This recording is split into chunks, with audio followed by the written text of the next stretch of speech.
ye now who gather in sacred council, heed verily to these edicts. Firstly this, that in mind thou seekest to be resolved in all matters, without diversion or wavering convictions. For unto thee was given the splendor of thought, and the gift of keen intent. Secondly, of thee I beseech, tend not unto lesser plots, seeking frail soil for thy seed and thy fruit, lest thou would seeth the withering of thy branch and bough. Lastly, only this, that when that time cometh that all shalt know, you shalt meet it without grievance, without shame, and without regret for a life incomplete. Now, I say unto thee, O children of my dawning, go forth thusly, seeking to be as one unified under these paradigms. Prosper, thrive, O my divine vassals. The Book of Galishma, the last sermon of Leut.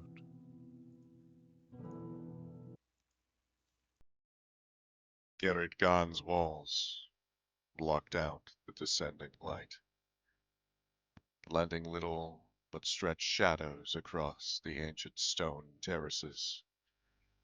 One who might have been familiar with the city would have asked, but where are the bells, the flames, the darned folk whispering in prayer to the Night Father? In response, one might have simply pointed to the dark tower, which set itself magnanimously in that sprawl of stone, an obstinate spire of glassy darkness, a seemingly portentous omen, holding secrets concealed in oubliettes, twisted passageways beneath.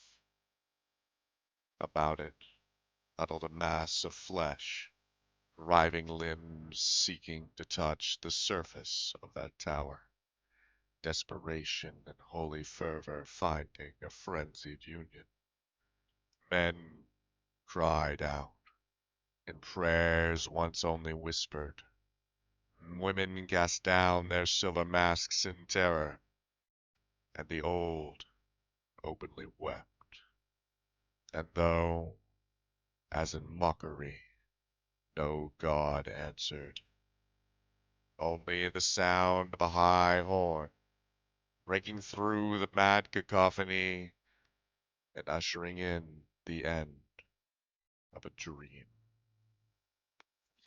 For to the city of Gerrit Khan had come a servant of the Eidolon, with a spacious retinue which dwarfed the meager militias of the dirt.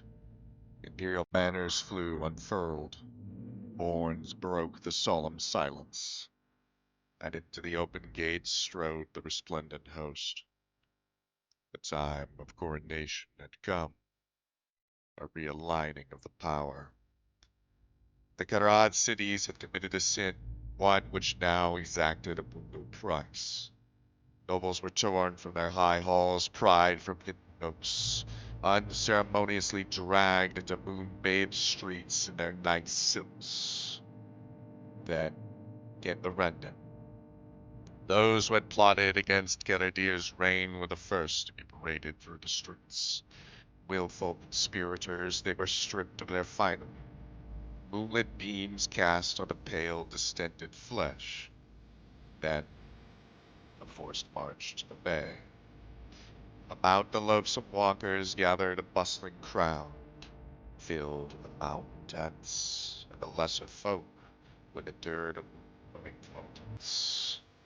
Where the men and women halted, the crowd surged in. Violence was not shy response. Neither was death. Naked and beaten, those who had conspired looked to the horizon, beholding a fleet of barges ready to set course to the colonies of Fem. Those who pleaded guilty of their crimes were given passage. Those who denied were given to the priest of floods to be made sacrifice. It's here we begin. Let's fall.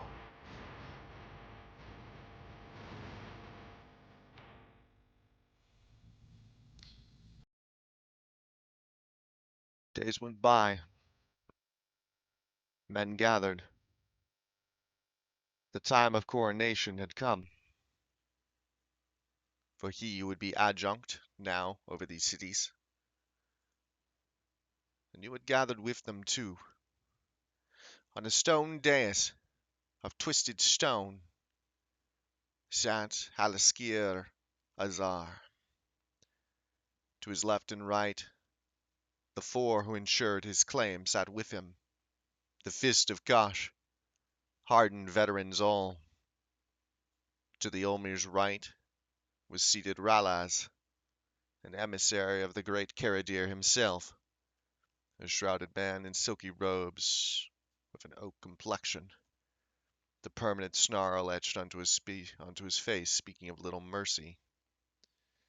Your place was to the left of that dais, at a table for the lesser gone, for the nameless, those yet to prove themselves. Among you, younger men, all waiting and watching. The coronation had been a bloody affair. Many, thus, had already found their way to the tides of Kosh, drowned, burned, opened up on the stone. Those who knelt were given the mercy and leniency of the Idavar's rule, to be sent to the colonies of Ferm to work until their bones were bare, their skin shriveled, and their eyes plucked from their skulls by the birds that feasted on their flesh. From behind you, you feel a tap, a gentle grazing on your shoulder. I'll turn and look. A tall youth. You recognize him keenly. Halan. He leans in and whispers gently in your ear. Duina, I have a whispered task. Not something that can be said around these nameless. If you would spare the coronation a second, step aside with me. Your brother straightens, stiffening, and then turns to walk away from the coronation gathering. I'll get one last good glance at the proceedings and then stand myself and follow him out of the room. You follow in the open camp. The camp itself has been erected outside of the city gates. The sort of mass of tents huddled near to the stone, mostly Imperial cohorts, but many of them your father's own men. Roshi all, warrior caste, hardened, trained. They have seen much blood and many bloomings. You step, following him, near to the shadow of a tent, where he then turns back to you, his black eyes observing you slowly, and then he grins. Slow proceedings. Still, a task. He nods to himself a bit unsuredly, and then Halim, I need you to find someone for me. But it's not something I can do. My station is here, near the father's side. In the tent, near the fringes of the camp, you will find that he licks his lips, that the coin brides have gathered. I want you to seek one named Alesh and give her He reaches down into the bare cloth of his robe, pulls out a small purse. Give it this. No one can know. I don't trust anyone else. They are all whisperers. Father's here. Can you succeed? This is a simple task, and one I will do for you, brother. He nods, grinning. Alash will know the time and the place. But again, don't let yourself be seen. There are enough unneeded rumors gathering about this gathering. He looks back to the coronation dais and then shakes his head. He walks to you and pats a hand on your shoulder. He grins. I knew I could count on you doing that. Back to ceremony, I guess. With a roll of his eyes, he steps past you, robe swishing. You are dressed in the manner of a Koshani, one of high caste. Simple, plain. An off-colored white cotton linen robe from shoulder to toe.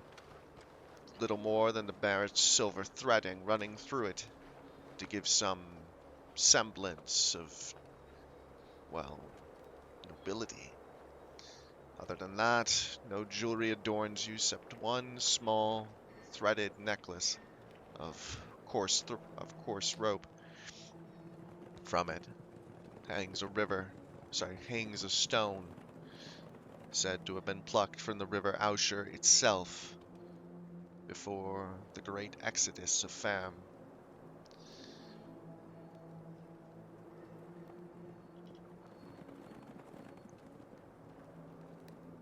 I'll make my way out onto the camp grounds and see if I can't get a good vantage point or a good view of everything going on.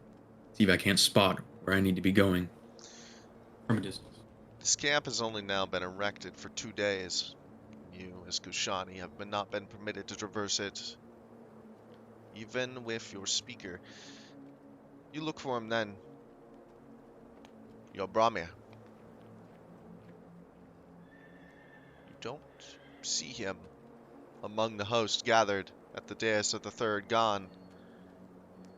He was there before.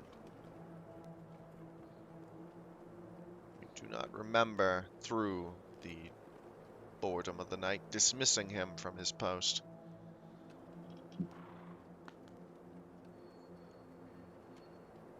I'll narrow my eyes some at the place where he's meant to be.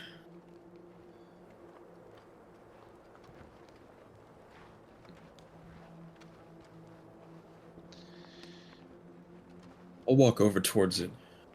You walk towards the table at which the third Gan sit. Most of them Ramir, some attendants, wardens, cupbearers. When you arrive, one stands among them, tall, noticing you, and then prostrates himself, obseisance, his brow touching the dirt as you approach. You recognize him as the Brahmir of your brother. Zahalan, too, is not with his speaker this day. Look down at the men. Have you seen my Brahmir? He thinks to himself for a second, licking his lips, and then shakes his head slowly. No, Divine. I have not. He thinks then, weighing his words, and then he looks to your feet. The most he is willing to raise his eyes. Kajna, that being the name of Brahmir. Kajna was last seen heading south. towards the Koshani tent line.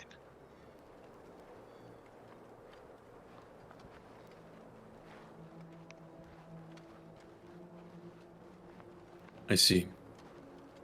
And how long ago did you receive this news?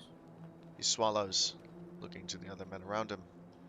A cupbearer steps forward and then prostrates himself as well, kneeling in the dirt with the other man. He waits to be given credence to speak. If you have something to say, say it. Divine One, the older man says. It was almost at the dawning of the coronation. 2 hours hence.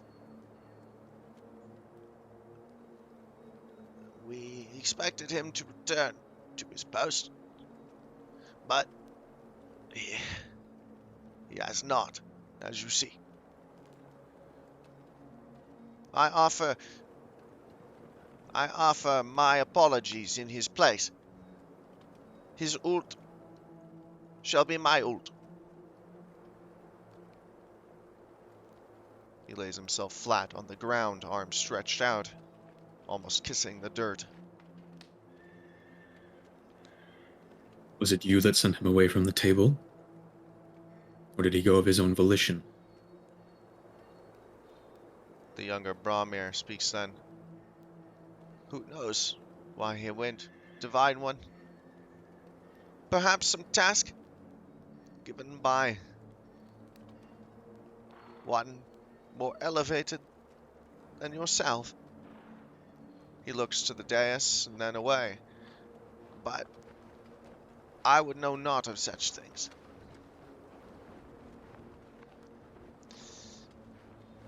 Up to the older man, prostrating himself on the floor.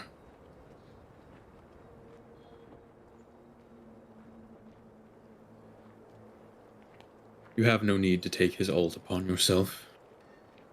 He will answer for these things of his own accord when he is found.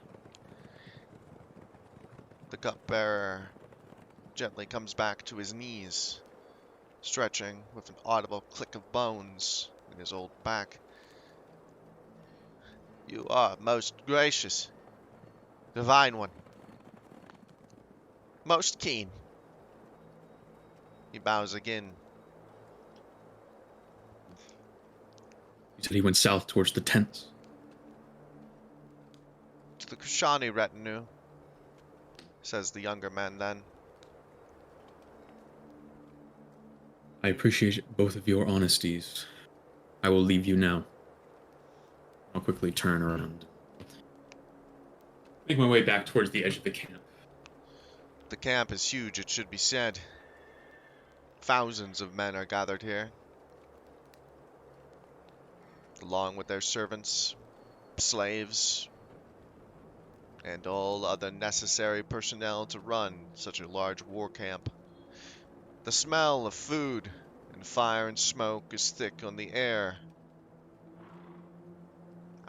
The farther you stride away from the coronation dais, the less ceremonious the air of the night becomes, and the more celebratory.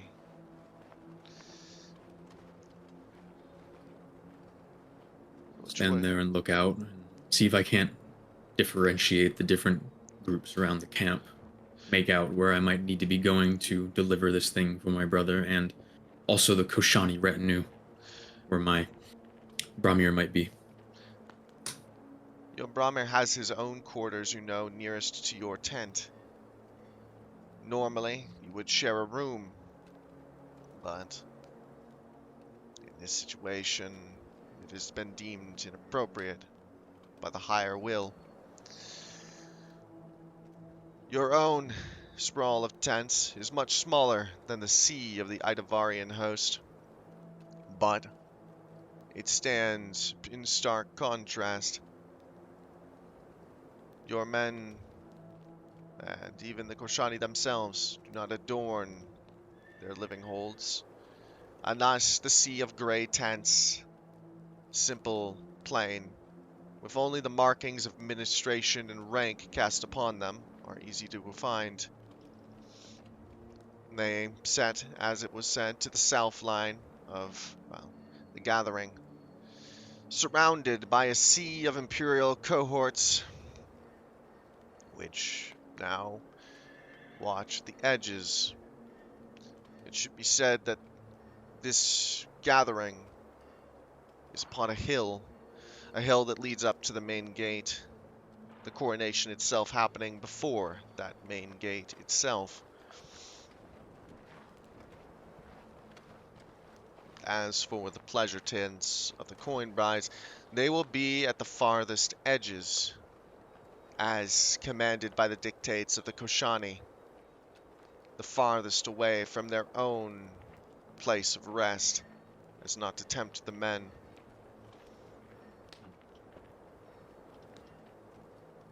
So they're on opposite sides of the camp from one another, basically.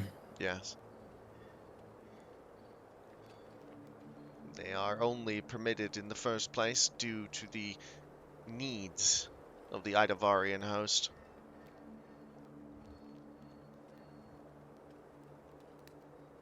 I'll make my way towards the coin bride's tents.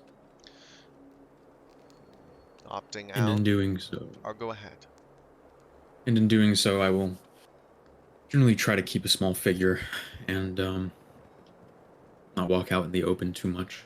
You walk slowly, pacing your way towards that far extent. It should be said that specifically those tents have been placed on the east side of the camp. You begin to make your way. Men are merry.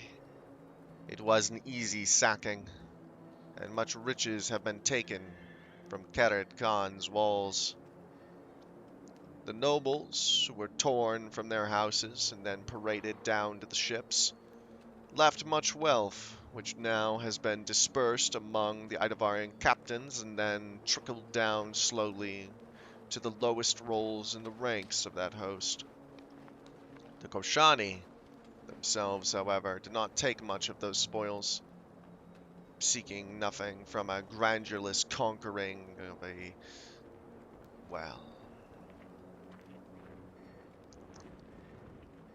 day-long struggle that was no more than the herding of sheep. The Durnt folk, of course, in the eyes of the Koshani, are perhaps even less than sheep. Sheep bear wool. Sheep bear meat. Warmth on cold nights.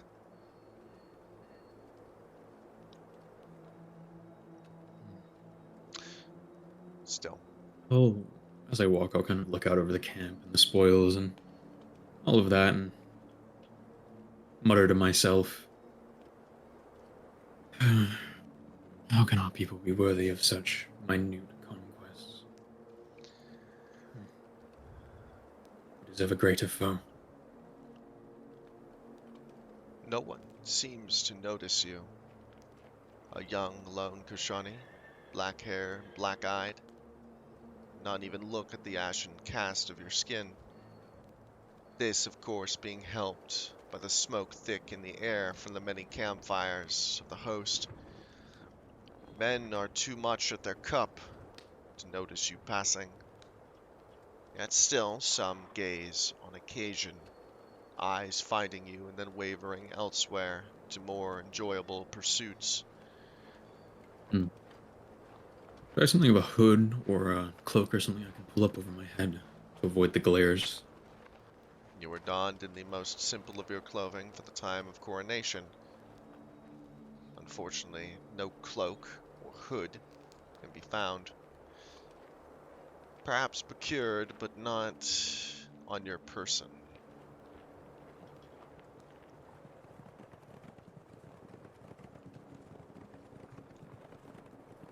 Keep in mind how many glares I'm getting, and before I arrive at the coin bride's tent, I'll stop in my tracks, sort of pensively think for a moment before turning around and going back to my own tent on the other side of the camp.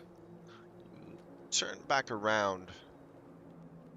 Must be said, there is much distance to be made in both directions. Still, you continue. Go ahead and roll D100 flat.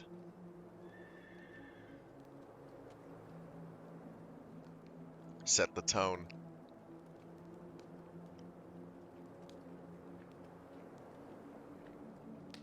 Do you keep? Roll that, I think. Yeah. Okay, very well. Okay. Just speak for me real quickly. There's a bit of ducking going on. Oh, it's because I was standing up to do something. Okay, you're good. Okay. I'm good now. Yeah. You find yourself unharried, though it takes long past the twilight hour to arrive back at your own tent. There you find it, nestled among the host of the Nameless. It is lower than the tents of your father and brother. You step in between the folds of plain ivory cloth. It's been lit, a small torch still flickering, though dimly. Soon it will need to be rekindled. A small chest near to a bed which barely encompasses your needs. More of a mat, it should be said, rolled out on the ground underneath it. A small bundle of sticks tied together to give support under that frame. The pillow spare, hard, to give support to the neck.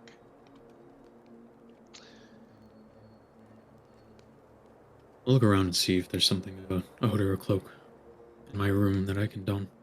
You move over to your chest. There you gather one of the small garments allotted to you. One of the few, it should be said, not small. A gray cloak, long to the foot length, heavy, woolen, specifically meant for the times of monsoon that are often in this part of the land. No sigil, no sign on it. This will do. I'll mutter to myself and I'll wear it You and don head it. back out. You don it. The scratchy wool, uncomfortable against the bareness of your forearms and your neck. Still, it serves its purpose well. Pull up the hood, or do you leave the hood down? I'll leave it down for now, but as soon as I leave the Koshani area of the encampment, I'll put it up. When I start getting back into the soldiery, I'm gonna make my way back to the Coinbride's tents. Very Try to well. enter them now. You make your way back, slowly, along the camp line. You wade through the sea of Imperial guards. All of them wear the sigil of Callian Jalisate, their lord. These are not men of the high north. They do not hail from any of the great cities of the Idavar. These are men of Callian, and thus among them are not just the Tavershmen, but other men of the Southlands, clans you know well, clans your father has fought with. Their kinsmen he has slain, but now he shakes hands with them. He gives them places near to his, well, to his seat. Wade through. Roll D100. I do have a plus 10. Alright.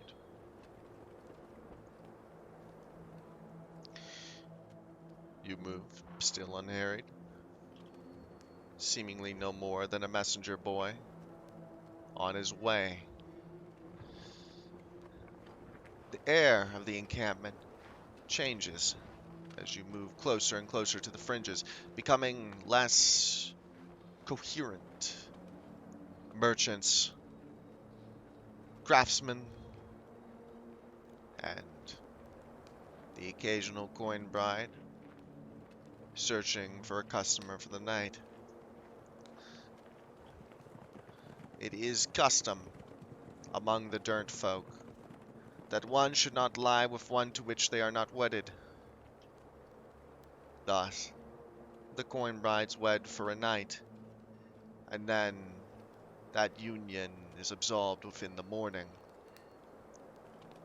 A strange, somewhat repugnant custom by Roshi and Koshandi standards alike.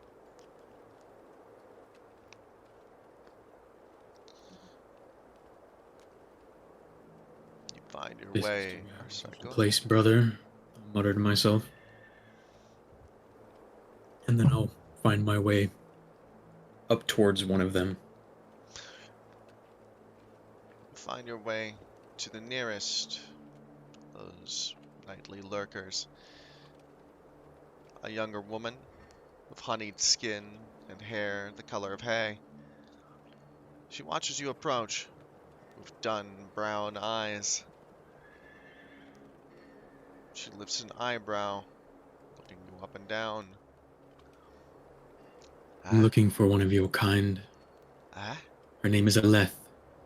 Aleth? She nods slowly. I know of her. Perhaps? Perhaps you would care to tell me? She shrugs, grinning. Perhaps not. What do you have to offer?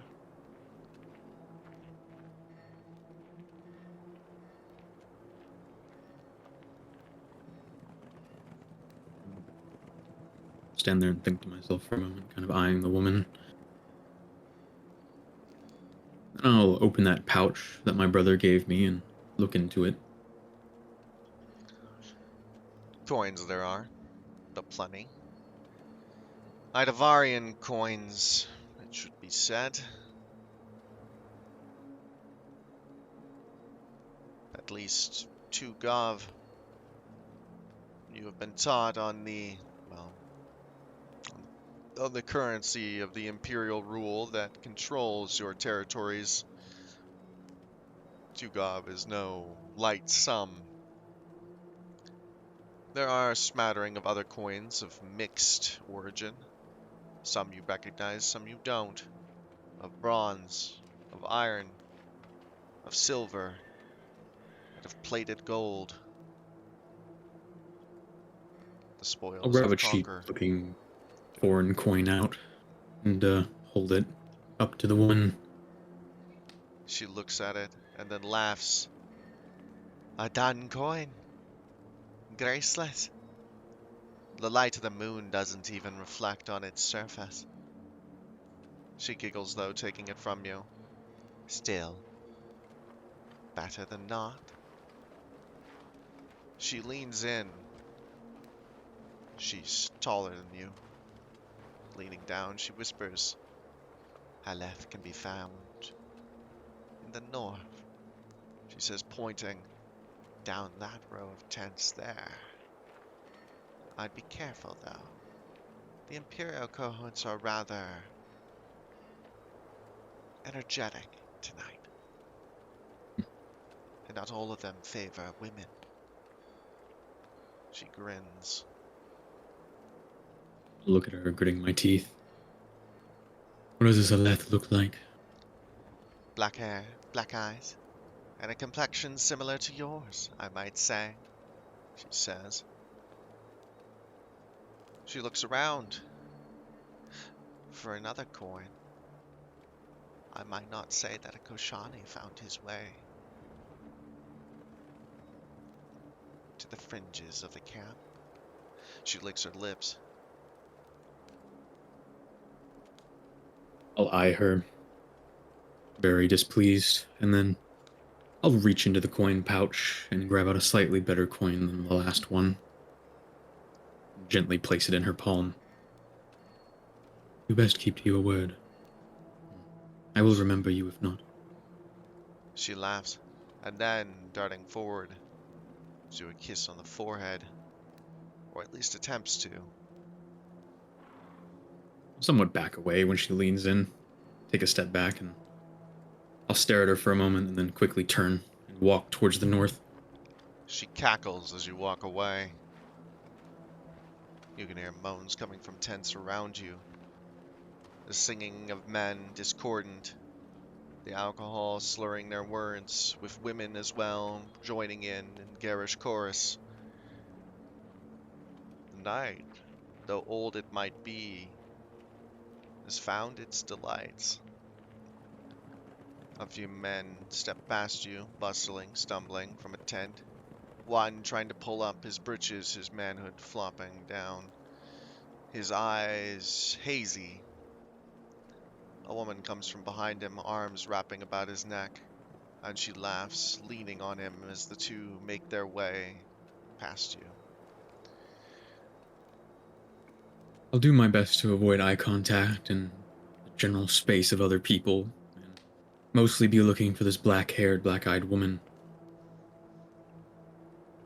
Roll a d100. If I have to, I'll kind of glance into tents and such as well.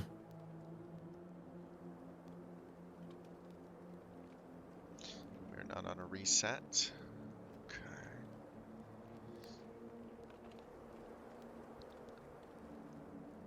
Two men stumble out of a tent in front of you, somewhat barring your way for a second. One of them wears the coat and laurels of a captain. Idavarian, of course. The Koshani have been forbidden from going this far into the fringes of the camp, under the pain of execution. I will kind of quickly duck my head out of the way and kind of try to stumble past or around them, just avoid them. He's noticed you, eyes gleaming as he watches you. He shouts something in Tavrish, that gruff, guttural language of the Northern speak. His friend turns as well, looking, and grins, showing missing teeth, stained with smoke. I'll ignore them and pull my hood closer to my head, over my face some, and just continue to walk. You walk past. As you do, the man splutters, obviously somewhat irate, and then a strong, firm hand on your shoulder.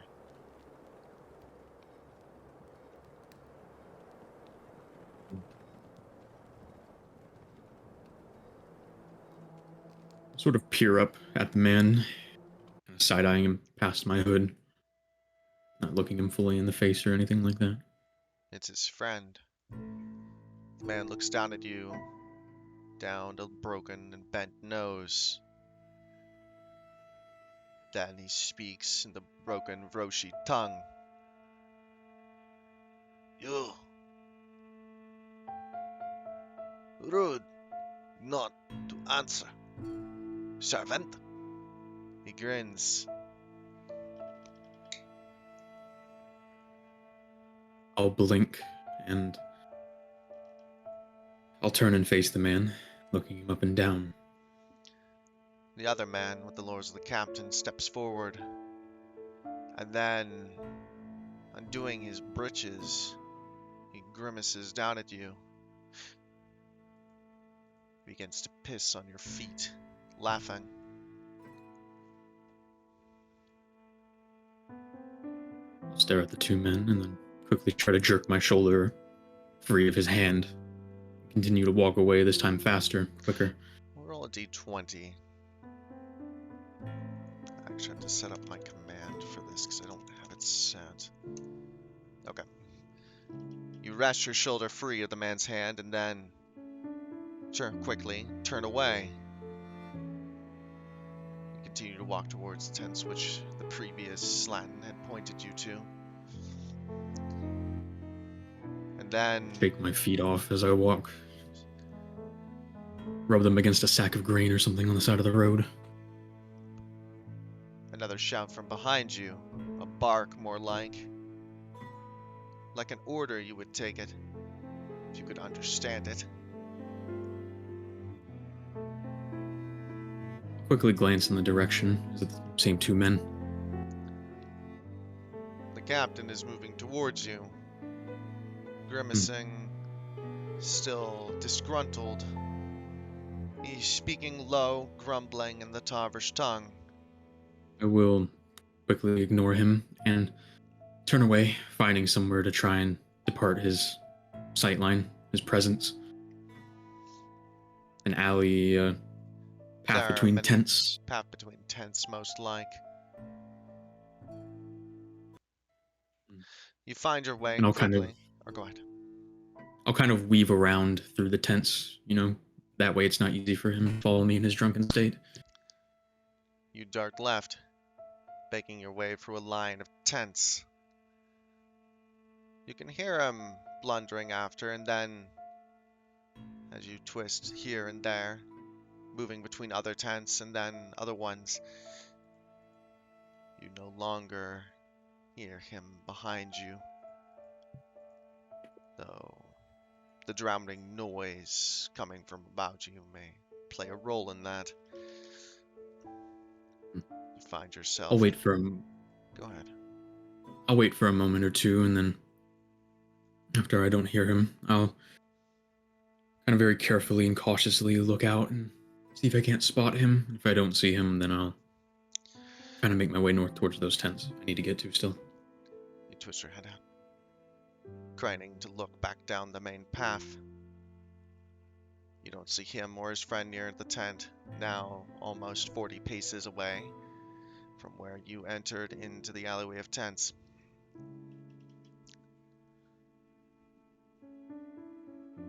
Step out then. Go ahead.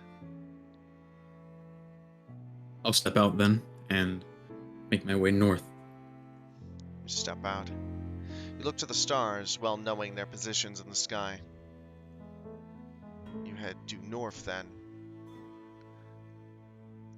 A shadow emerges to your right from a tent line not far from where you're going. A man steps out and into the light, just staring at you, not threateningly. He wears odd clothing, his countenance odder still, not like anyone you've ever seen before.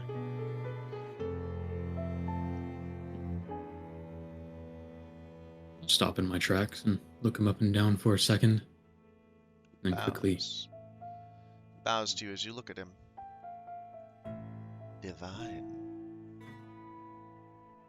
He grins. What is one like you doing amongst the tents?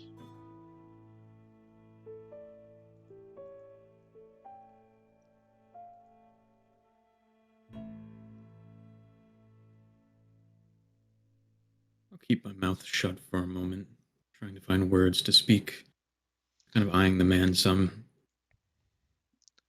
He eyes you back, not afraid to make eye contact, even though he has, though but recently, stated that he knows exactly what caste you are from. He is tall, gnarled, middling of age. His hair is strange brown, his eyes green.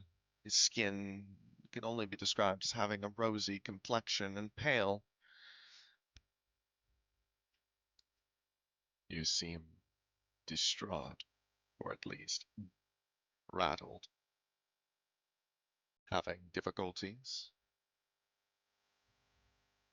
It's simply been a long night, and I'm trying to complete a task on someone else's behalf, one that needs to be kept quiet. He grins. As am I. We seem to be in similar odds. Perhaps I help you, you help me? He nods. And then go our separate ways. That sounds like a fair arrangement. He nods. Yours first, then? I'm looking for a coin bride named Aleth. I have something to deliver to her. You're looking for a named coin bride? Specifics. He grins. Well then, That means someone has a taste for their meat. Aleph, you say? Now, I may not know who this Aleph is, but two eyes see better than one. He looks around. He has dark hair and dark eyes, so I've been told, and skin the complexion of my own, or similar to. Goshani. He looks back to you. Strange that there would be a Goshani coin bride among the dirt. But who knows? Let's look then. He steps near to you, but not close enough as to be in arm's length, giving you that girth. I'll still have my kind of guard up, but I'll kind of be a bit more diffused, since this man seems agreeable, and I'll look around with him, see where his eyes follow, and look in that direction of my own. He's making a line north and now a little bit more inwards towards the camp, westward. He is looking here and there, his eyes piercing through the open tent line. He ducks into a few tents now and again, occasionally getting a shout or a giggle. As the two of you walk, he turns to look at you.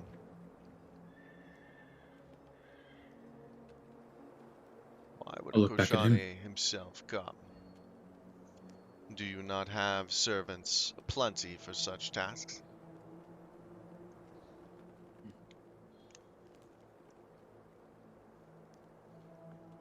Yes.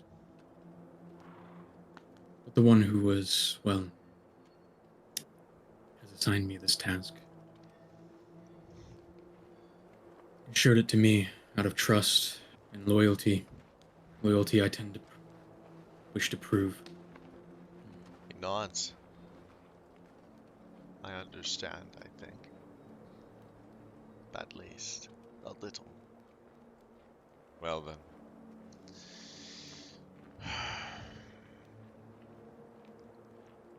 Your interaction back there, he says, nodding over his shoulder, with the captain. So, you saw that? I've been watching, yes. Hard to miss such an affair. He was quite loud. He grins. If you would like, I speak the Tarver's tongue. I could give you a translation. I think my ears would better be spared it. I do not care for his ramblings. I'll remember his face. He nods. That you will, I have no doubt. His affront is not acceptable. It is.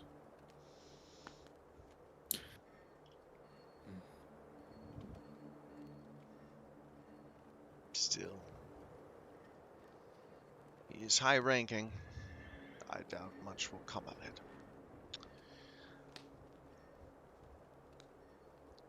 What do In you? time, perhaps. He nods. What do you make of it? Says the strange man, turning to look at the city as you walk. Its walls. They are older than the city within. And older still is that tower, he says, his eyes drawn to it as it peers out from behind the walls. An obelisk of darkness against the already dark sky. They were the first things that caught my eye when we all rode in here. Days passed. Surprising. A folk so fearful of being conquered would open their gates so freely to the conqueror.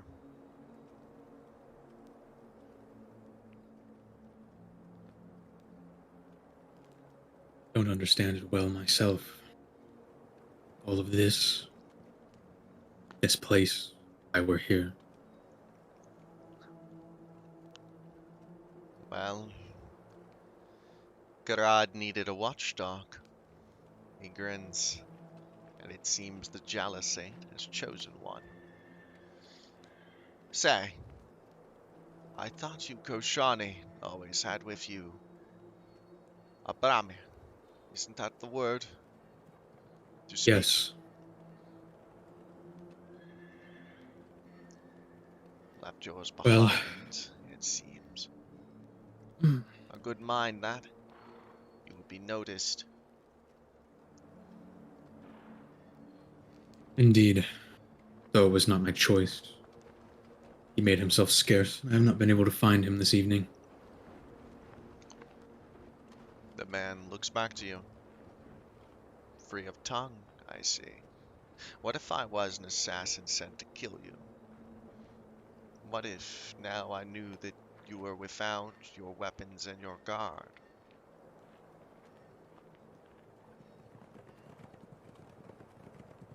Well, then we wouldn't be having this conversation. He grins. No. No, we wouldn't, would we? The two of you step into a more open and more garish part of the fringe. The tents here are well decorated, with silks and bells and wind chimes, all creating a sort of uncanny and chaotic music. There, men and women dance around a bonfire, most of them bare-breasted. The men, too, some still with their arming caps on their heads. The man beside you just shakes his head. I thought the tavern was a dignified lot, but it seems that even they debase themselves.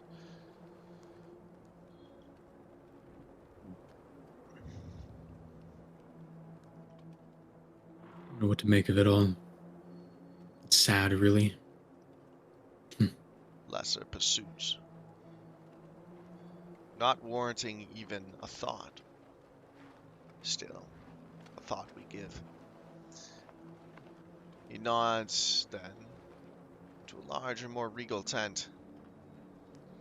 Perhaps we will find a matron of the bride, or someone else inside who can aid us.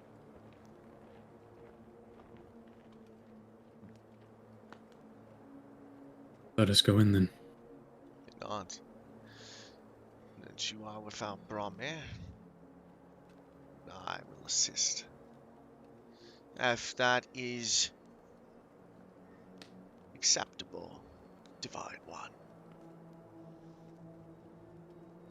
Of course. And in return, I will offer to help you with your task afterwards. Not Just even help me find heard this girl. yet my task. How can you so readily know that you are capable of assisting in it? I don't. But one favor must be returned with another. True. Causality holds us all. The two of you step into the folds of the large garish tent, and there are meted by a sight which, to Koshani eyes, would be, well, there are not words even in your language for it. Demonstrous, perhaps. Lecherous of the highest level. An orgy is underway, flesh writhing against flesh. Men and women, men with men. A detestable sight, it should be said. Uncanny. Even the beasts of the earth do not partake in such oult delights. Stare in disgusted awe for a moment before gritting my teeth and averting my gaze, looking for this matron. You look, and there you find one woman not in participation, but simply watching on, clothed, with regal adornments, close to our Narcessa. her eyes glassy. She's staring at the two of you, the newcomers within the tent.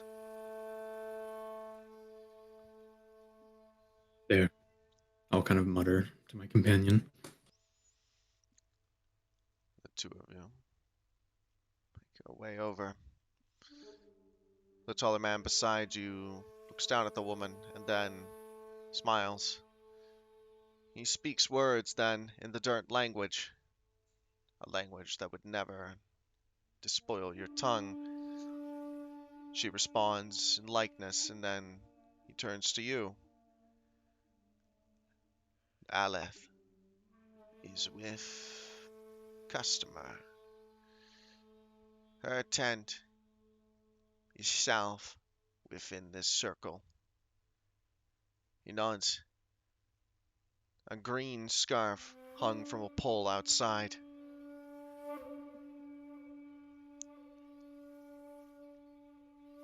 That is good enough. He nods.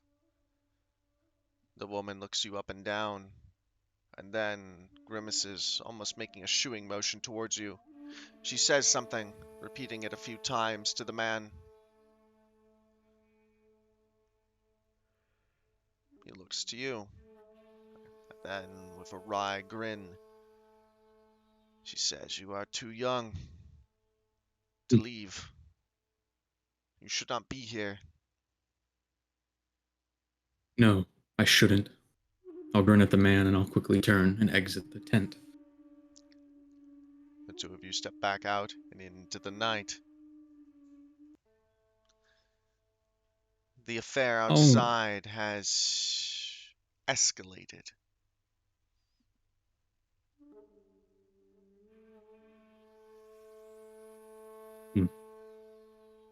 all this revelry sickens me. Where's that tent? Kind of perch my head up and look, see if I can't spot the green scarf.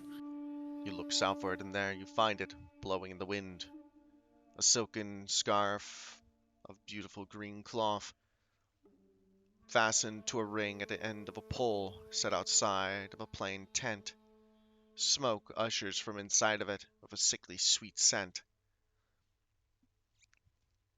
A man steps out, pulling up his breeches, tying the knots back in place, and then walks away down the south pathway.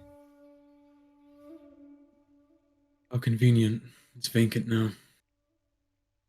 I'll walk towards it, intent on entering. You step to the threshold. It's well lit, 4 or 5 torches set in a row near to a garish bed, far more regal and more plush than even your own. The woman lying there smokes a long pipe, blowing the smoke out and through her teeth. For a second you have to stop, look at her, take in the features. Long flat nose, regal chin, almond eyes, the color of obsidian, and hair that falls down to her waist as black as roan. Her complexion is Koshani. She turns to look at you, her eyes somewhat glazed over, hazed from whatever she's smoking. She squints, narrowing her vision. In the empty tent, I'll lift my hood and drop it over my head. She I'll look sees at the you. woman. Are you Aleth? She nods, sitting up a bit straighter and pulling the blankets about her, around her breast and hip, to cover herself. "Yes," she says, in the Koshani tongue of the high caste. "I am. And you?" And then she shakes her head. "The Dweiner." She nods. "Has he sent word?" Yes. I'll look somewhat displeased, squinting my eyes at her. I'll step closer to the bed. I'll pull out the coin purse and just sort of drop it in front of her on the sheets. As you come closer and you study her, you notice similar features to your own in her face. if she was a few years younger, and if her skin was less wrinkled, she might have been a mere reflection of your sister Eidlon, except for the eyes, which are whole, which take you in and see and watch every movement you make. Really, she takes the coins off the bed, stuffing them into the pouch, and then places them behind her and nods. You have not been forgotten. It is expected that you should already know the time and place, as I was told. She nods quickly, and then rising, letting all slip from her, she walks quickly over to the chest near to her bed and begins pulling out garments. You catch the sight of the hem of a cloth robe, similar to your own, long white of ivory linen, trimmed of silver thread. She pulls this out, slowly begins donning it. The man beside you gives you a pat on the shoulder slowly. I think we're done here. I'll swallow some and continue to watch her for a moment.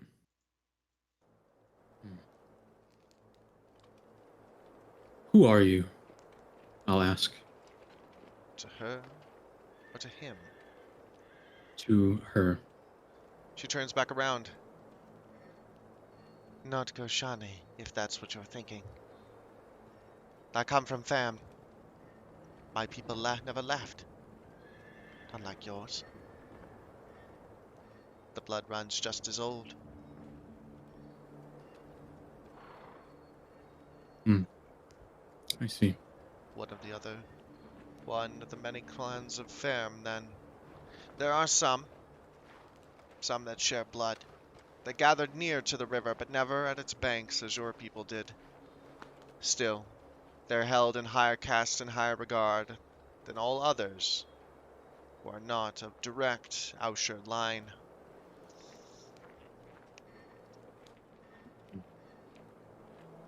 I am of the Kaitha, she says. Of the northern clans, then, close to the mountains.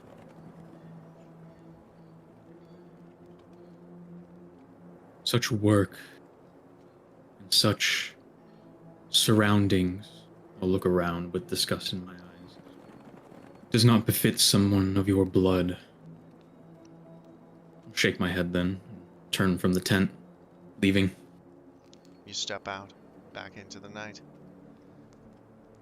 The man walking beside you raises an eyebrow. You have met a lot of strange fellows tonight, haven't you? These last few days have been some of the strangest of my life.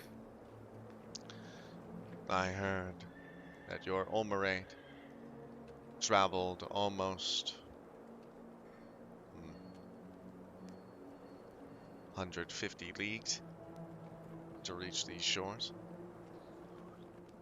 Quite a procession. How long have you been joined, the eye of our host? I'll look to the man. I'm squinting at him, and I'll think on his question. I'll have a suspicious look in my eyes. How long have we been joined to the guide of our host? Perhaps maybe a week, and it's been a rough week at that.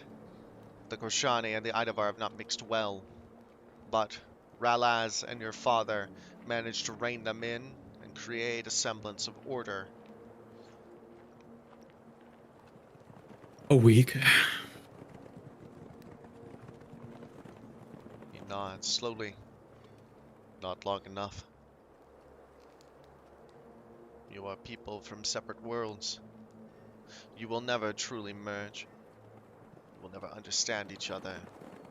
You will never play fair or nice, he says, looking around. You are too different. That is self-evident, I think. He nods. It is, isn't it? Only a fool would expect this to all go well. I worry for everyone involved. You should. You should worry. You should never stop worrying, young Kashani. The world wants to see you dead, after all.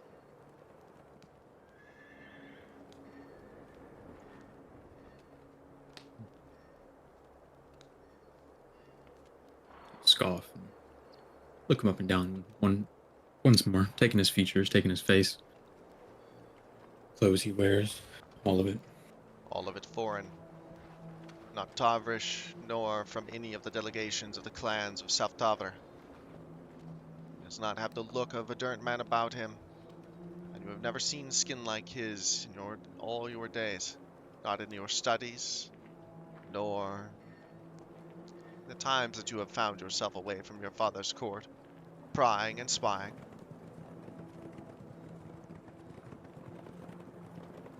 You are very obviously not of any of the peoples that I know of. You are not of this place, dare I say. He Which stake nods. do you have in it all? Little and none, except my task. The West of West calls me, though I will not return. West of West. I'll mutter.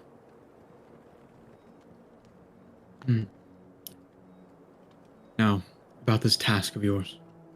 He I nods. want to be able to aid you with it, if I can. He takes a more solemn approach then, his face hardening. He turns to you slowly as you walk, almost aimlessly in no particular direction. My task tonight may seem ridiculous to you, but I assure you, with all sincerity, I mean to complete it.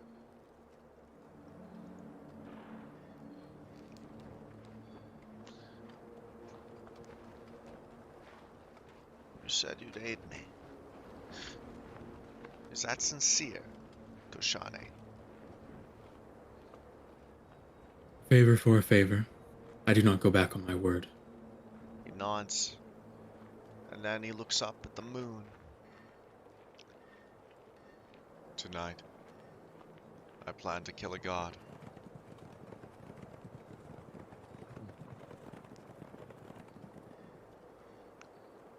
Which one? Belonging to whom? I'll look around at the camp of varying cultures and peoples. He grins, and then nods back and towards the gate leading into Kered Khan,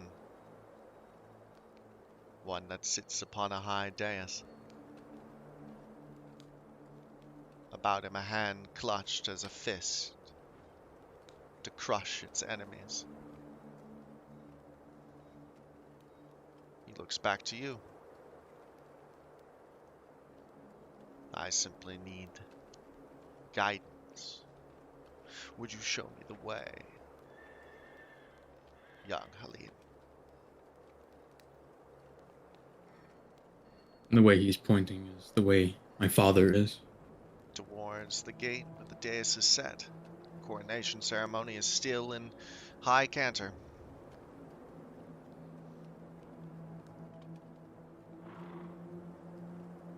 Very well.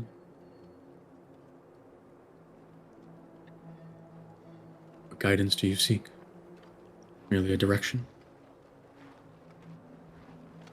And a fellow to walk it with. That I can do. He nods. You see no weapon on his body, except the handle of a long knife at his waist. And the cloak about his shoulders is not long nor covering, for that matter. More of an effect than a real piece. You seem to know my name. Would you care to share yours? He nods.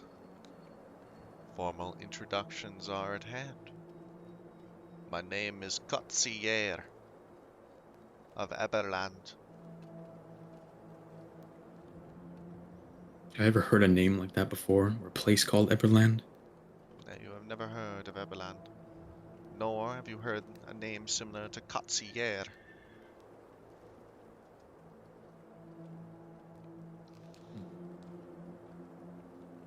Well met. Well, Matt as well.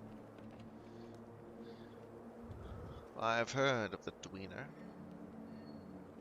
of Halan. I never thought I would meet him.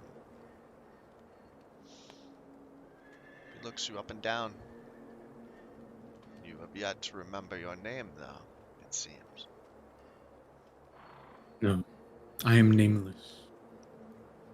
And yet I have named you. Hmm. That was not rightly done. Still, we are at odds, you and me, it seems. But still, would you begrudge a man such a bold statement? He grins then darkly.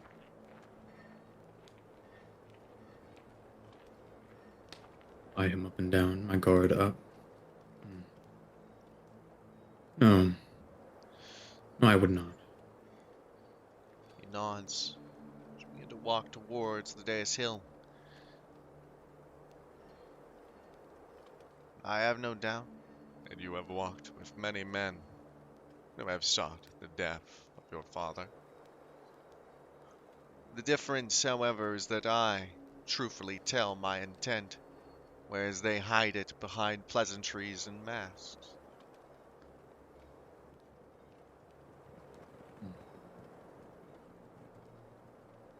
You are bold, and I I, respect that you keep to your words,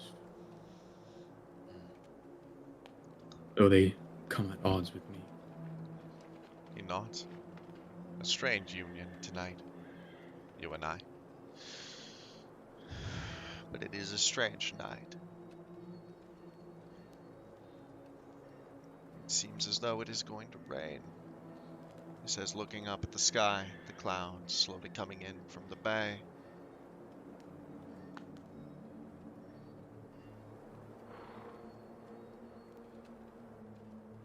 Yes, it is a most strange night. I wonder how it will end. I wonder as well. But one thing must be true. Blood will spill. But of whose? Yours, my father's, my own? He To what shakes his end? head. I doubt yours. I shall spare you from such things. There is no reason that your blood must spill.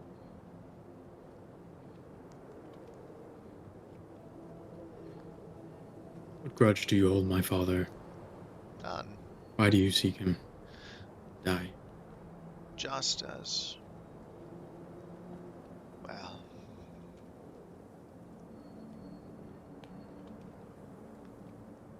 He thinks for a second, then trailing off. I hold no grudge. I have never held a grudge against you nor your people, or the Tarvish for that matter. There are other powers at play here. Grudges.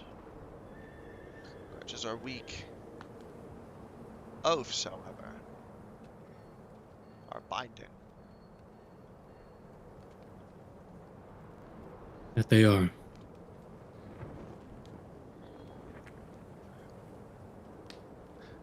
He looks again to the walls of Gerard Khan, to the spire there.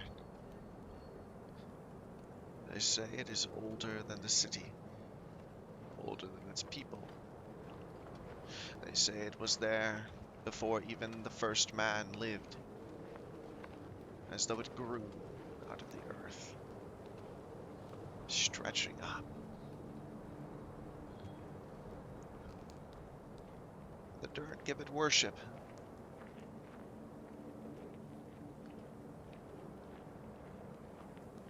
Look up at the tower, the walls. taking them in once more as he describes them. You look to the great tower. It does look as though it was not made by man's hand. Too rough. Too split. Too random. Its angles not quite right. Its braces, its terraces strange. Gutsy looks away. Back to the path ahead. If you had to surmise, how would you say this night ends, young divine?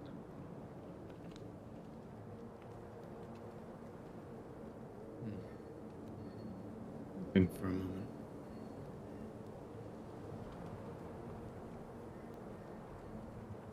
Though divine I may be, I do not have the power to predict the future. In If I fact, had to say,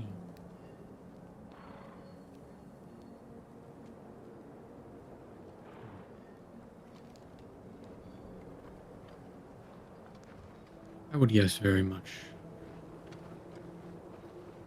as you predict, that blood will be spilled, of whom's I do not know. he nods. And I think blood will come to be spilt for many nights more, many days. Entering this place has only led to death and will continue to lead to more death. He nods. The unending cycle. Someday you may be called to be the one who spills blood. But I have no doubt of it. Not at all.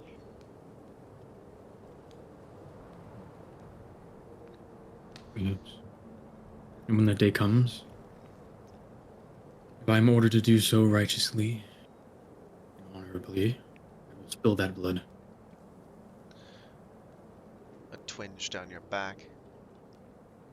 The etched lines there. Stiff. Reacting to the oncoming rain. The distance. Thunder over the bay. And then a streak of lightning. It strikes the side of the great black tower, arcing out with a metallic, keen, and slowly resonates. More distant thunder. And then a pouring rain. Gutsy looks up. Grim. Yes. An ill omen, if there ever was one.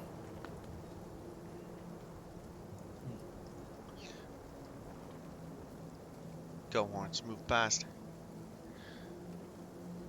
Two men in fine livery that does not match their height nor countenance. More torn spoils of war. The noble cloth of a burnt priest's robes, used as a cloak. One of a silver mask, held clutched at a waist by one of the other men.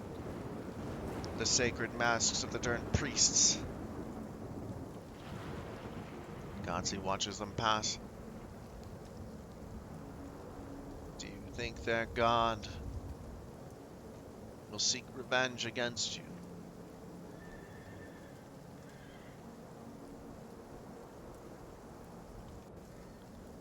Perhaps. Perhaps not. I do think, though, regardless, they will seek revenge and use their god as a motive. He nods. False as it is. I have seen a god, he says softly, smiling. I have seen its warm radiance. I have been graced by its resplendent glow. Have you ever seen a god? Not a god of flesh, but a god of the spirit.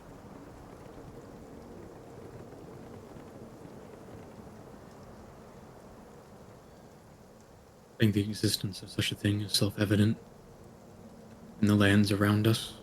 The sun that gives us warmth, the moon that radiates the night.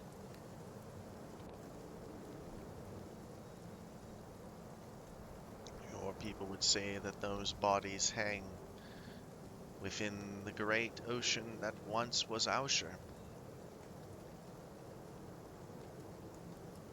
That the moon is but an island on which Leut herself resides, now in the dark tide.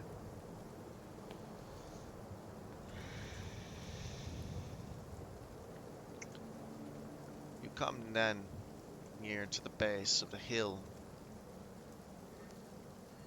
approaching. Guardsmen now are thicker here. You watch as Durnt priests are slowly paraded up the hill towards the coronation dais to meet their fate. Either death in the colonies, or death now. Another man has already been given to the priest of flies. His body soaked in blood and in excrement. The flies covering his flesh, biting and gnawing. The mask now fused to his face. A hideous guise, blood dripping and dried down his neck from where it has been pressed, the spikes inside of it, into the flesh of his nose and cheeks. Godsey looks to it, grim. I'll look on at the sight with apathy, then look up to the man at my side.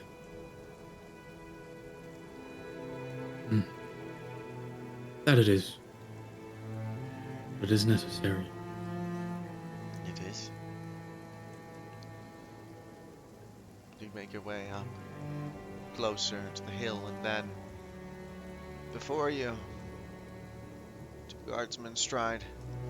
Vroshi, both in high renown and high guard.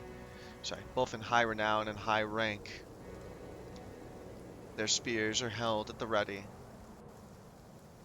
One of them looks to the cloth of your robe and then kneels, bowing. The other's eyes do not leave your friends.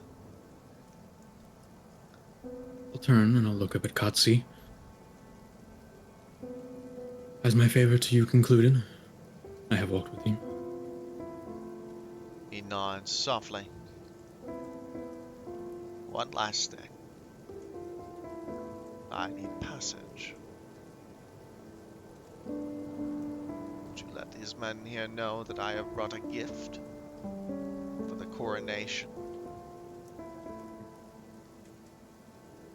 Very well. But that will be it. That will be the end of our business.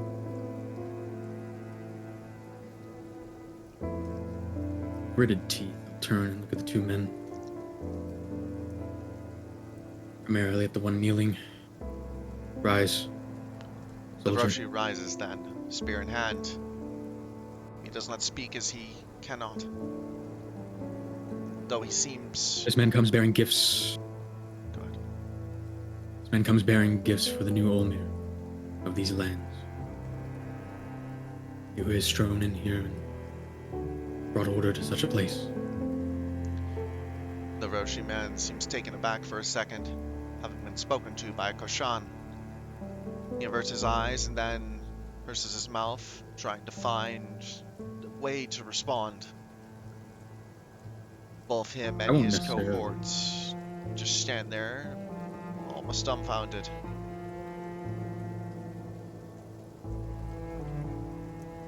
You will let him pass. The two look to each other and then share a nod before stepping aside, leading the pathway which leads up and to the twisted dais of stone. You can see into it now. The tables of the first, second, and third gone, arranged beneath the table at which the fist of Kosh sits. You see that many of them have retired for the night, but your father and Ralaz still sit there. Gotzi turns to you, smiling grimly, and then steps past the men, up and before the blood-laced stone which lays in front of the dais.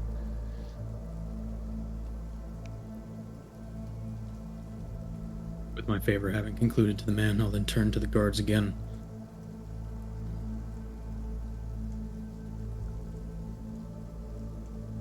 That man there,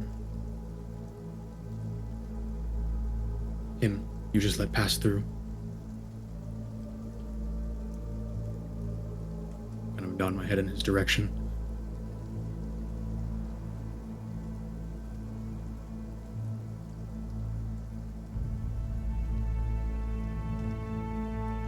They avert their eyes, but nod, turning to look at him. That man has the intent. Kill my father. One of them turns back, mouth agape, almost forgetting to avert his eyes as he looks at your robe. And then, slowly turns back as though unsure of what you've even just said. He held me at knife point and forced me to come up here. Quickly now. Something must be done. The two men turn, spears in hand, and lower them, pointing towards the man's back.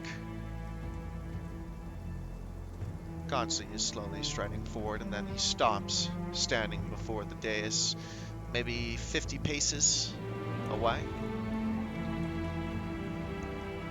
And then he lifts his hands.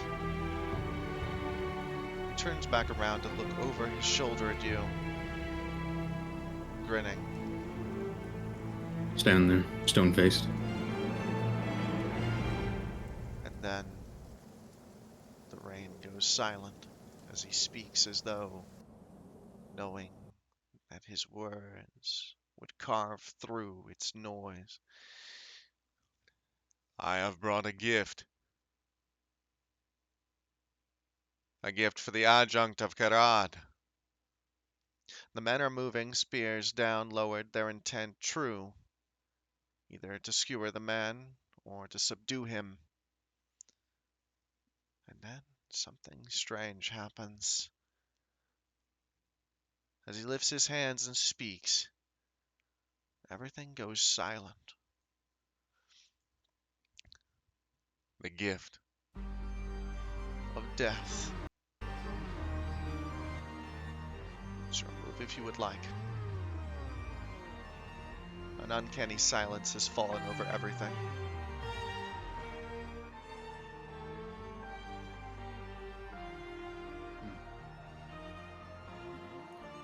I'll step in to the room and, pointing at the man, I'll look at I should say any of the other guards and people. It's not a room as much. It's an open courtyard, right? It's right Open before courtyard. a gate. There's a dais there erected in front of the gate.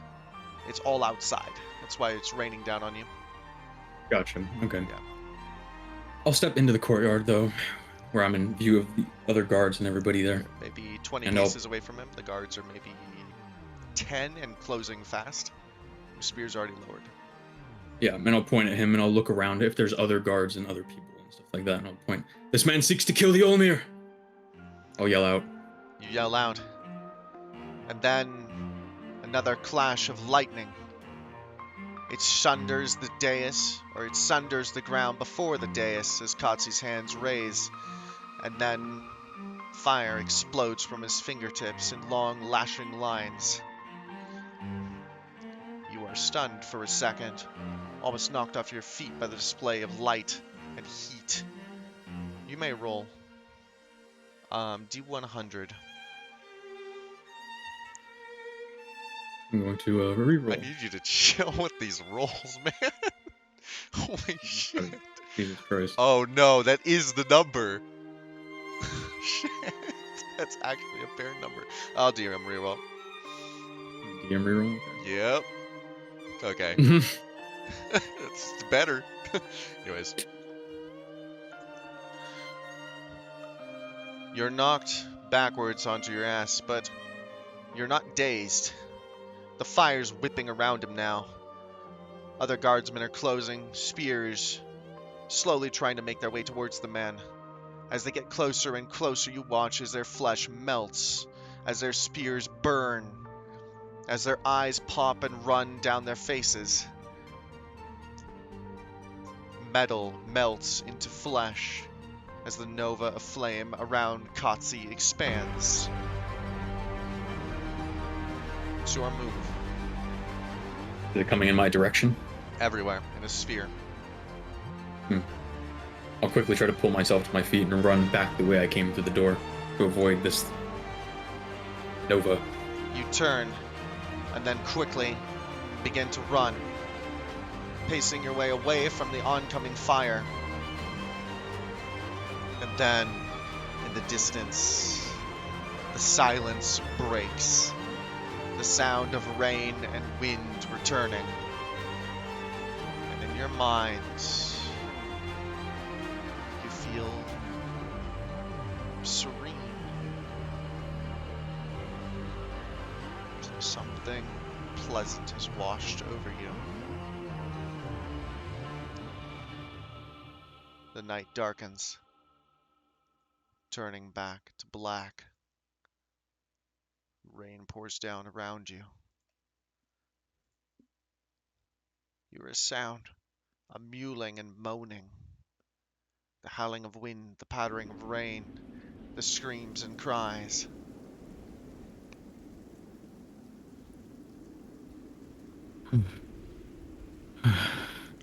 I'll stop and catch my breath. And then I'll turn and look back up towards the dais. You turn back and look. You don't see Ralaz. But you do see your father. He stands, hand aloft, no longer on the dais, but spear in hand. A long knife in the other. At his feet, spear tip at his throat, lies Katsi. You see the bleeding stump of his left hand, the scorched and burnt markings on the ground around him, etched into the stone where it's blackened. Corpses lie around him too, blackened and smoking, smelling of cooked flesh. Almost maybe 24 men dead, burnt in their armor. Guardsmen are rushing in, around your father, the Olmir. You see that the tables of the first, second, and third gone have also been absconded. Now gone. The Koshani that were sitting there once now fled somewhere else. Some people are rushing around you towards the scene, some rushing away. Most away, it should be said. Cowards all. I'll slowly meander my way back up towards the dais, watching the crowds of people as they come and go, mostly looking towards my father and the chaos that has been wrought.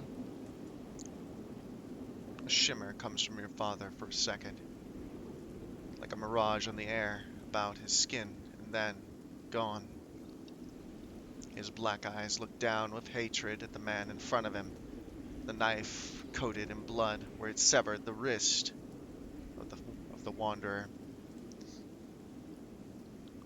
Men come in, spears lowered, but Halaskir raises a hand. He shall be spared. Take him! Then men lift Katsi from the ground, unceremoniously. One guardsman jabs him in the stomach hard, and he bends over, vomiting blood. Halaskir begins barking commands. You've seen him like this before. Always on the war front. Always when he is in the mood to conquer. Stare at Kotzi as the guards beat him and drag him away. Look of...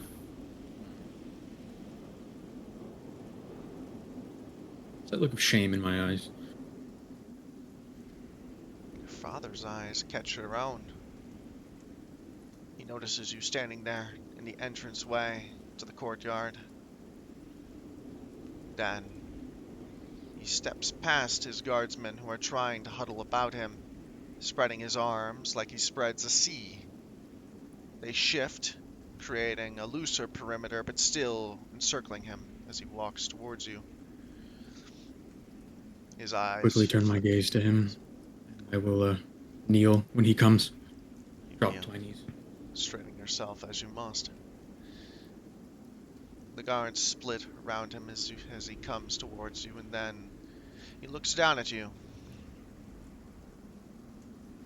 Duina. And then he looks past you. Where is your brother? He is calm. Far too calm for the events that just transpired.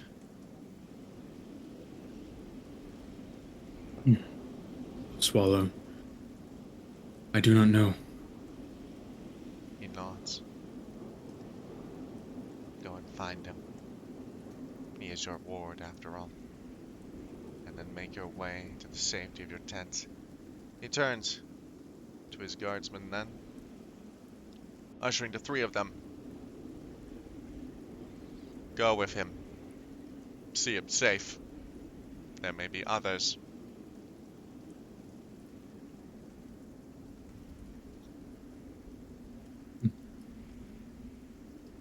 Three stout, ferocious spearmen step up next to you, creating a triangle around you.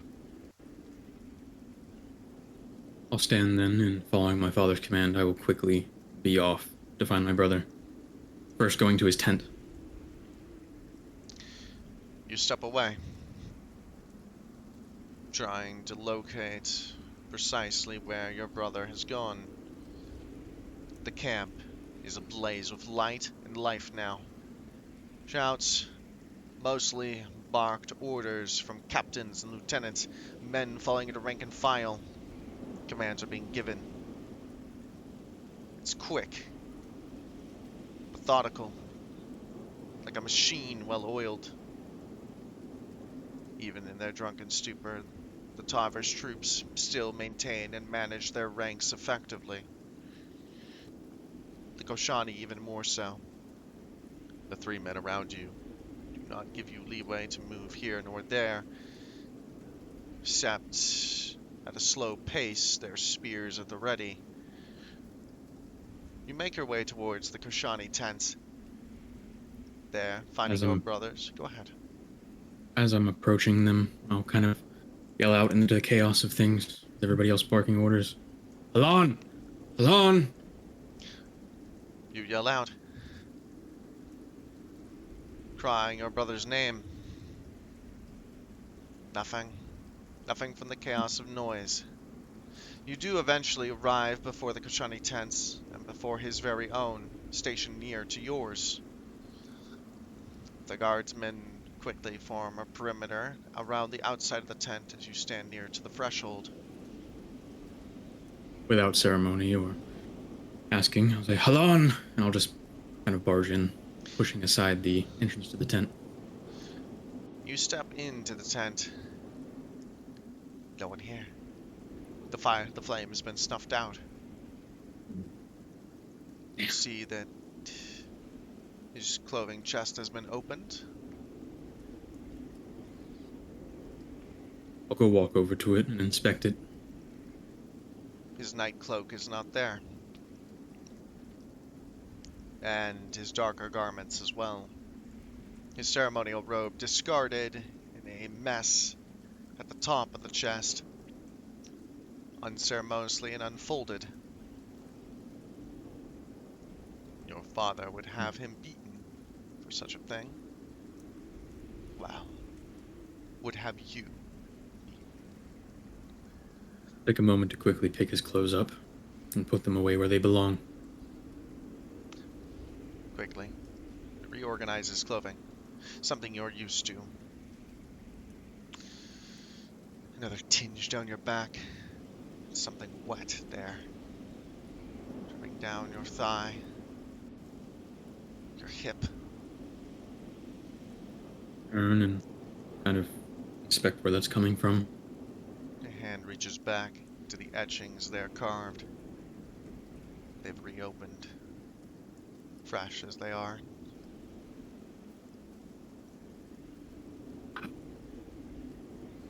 No. Damn it all. I'll ignore them and turn to exit the tent. You step out of the tent. The three men come to the ready again, spears clutched, ready to What is the defend their name? god. What is the name of my brother's Bromir? Brothers Bromir. Let me pull up my list of names real quick, so I do have it down.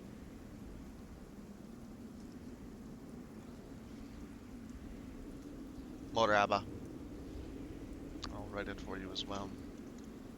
Moraba.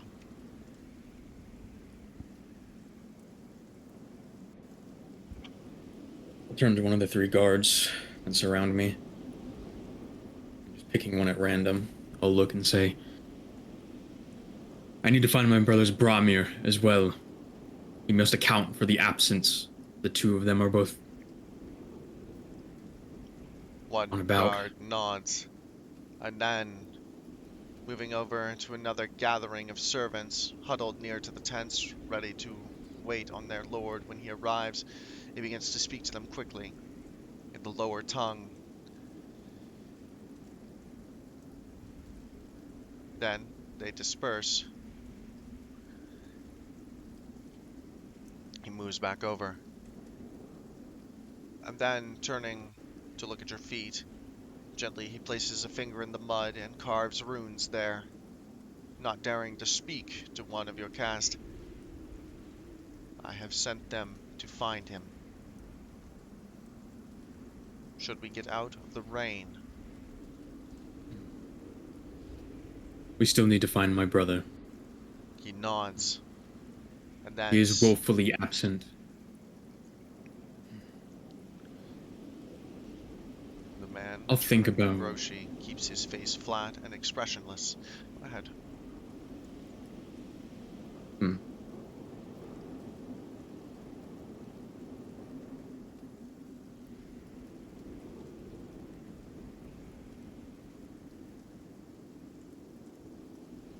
I will stand there in the rain thinking for a moment, looking around at everything.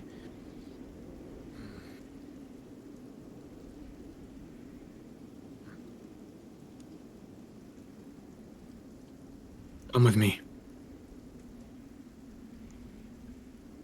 Which direction do you head? I will go back to Ellis' tent. You begin to make your way back towards the fringes. The men seem concerned, but do not question the task of your divine countenance. They follow with you through the bustling war camp. Slowly, as you can, you make your way until at last you find yourself before the pleasure tents. The cavorting has long since ended. The fires put out, the tent's flaps closed. No noise, except the occasional squeak or squeal from within, or gasp, or cry.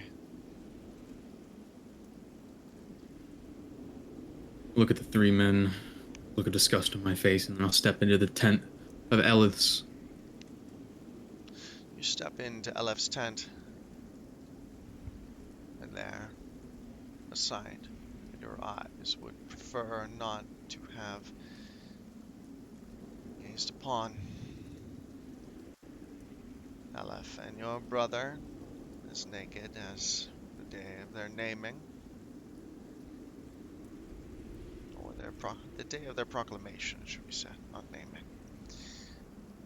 Quickly in the throes of love, as though not heeding to the events occurring around them. His hand at her Stand hip. there. I'll stand there in the tent, somewhat taken aback, my mouth agape in awe. Then I'll regather myself and look at the two of them, primarily my brother. Alon! He snaps up, so deep in the throes of them he did not notice your entrance.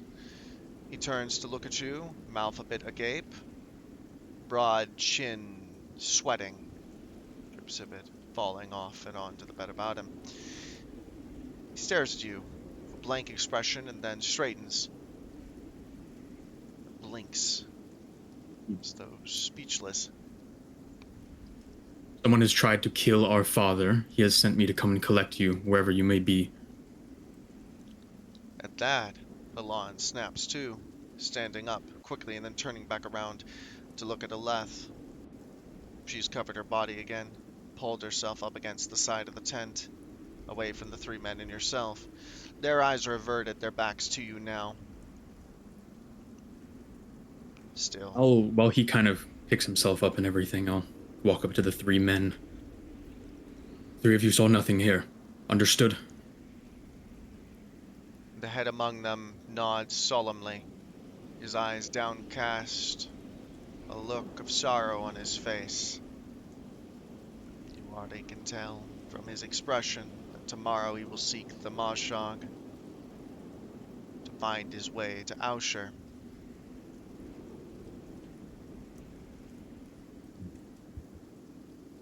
I'll grit my teeth.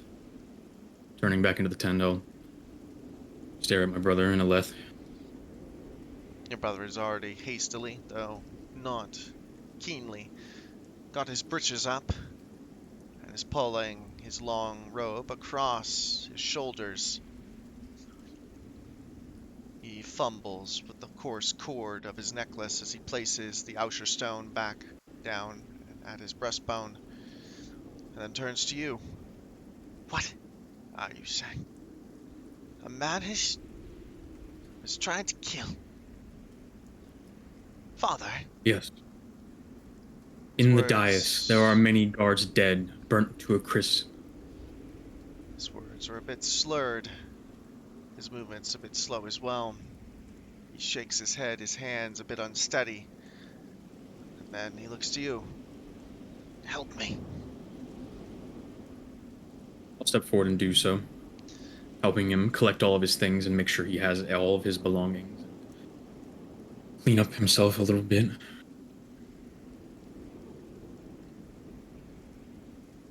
You help him, making all necessary preparations. And then, once he's done, he turns. How's every night then? He says to Alef. She just nods slowly. He turns back to you. He grimaces. Is he all right? Yes. He managed to wound the assassin and has captured him. There still may be more around. So I'm to get you to safety. He swallows, myself. nodding. Good that Father's all right. Come now. It is unseemly to be seen in such a place of debauchery for one of our kind. You've already nods. tarried enough here. He nods slowly, and then he steps with you, out and into the bustle of the camp. I'll shoot Aleth on the bed one more spiteful glare before I step out, and then hurry him as fast as I can out of this portion of the camp, back to the Koshani part. There's a line of men with torches making their way now. Koshani and Idavarian alike. Tents are being opened. People being pulled out and into the rain. A complete physical inventory of all of those individuals now stationed within this camp. You can see a perimeter being set up as well. Men making their way out and on to guard watch. Those numbers now being doubled. Your brother and you move between the three guards. He looks around shakily, not yet composed, as he should be. You yourself can feel a bit of a tremor in your hands, but the lengths of your robe cover you, thankfully. Ball them up into a fist, trying to gain some semblance of myself and continue to walk. I'll look at my brother. The camp has gone into a riot from all of it all. We are going to return to our tents, and we will remain there for the rest of the night. He nods. I advise you find some sleep. I've had your Bromir summoned as well, wherever he may be. I need to find mine as well. He's been woefully missing. They must be held to account. Halan croaks grimly, almost a bit scared. Rabba, I let him have the night to himself. He should be in his tent. He nods slowly. Better he wasn't with me. I understand. But you must find a better reasoning than that. You won't tell father where you found me?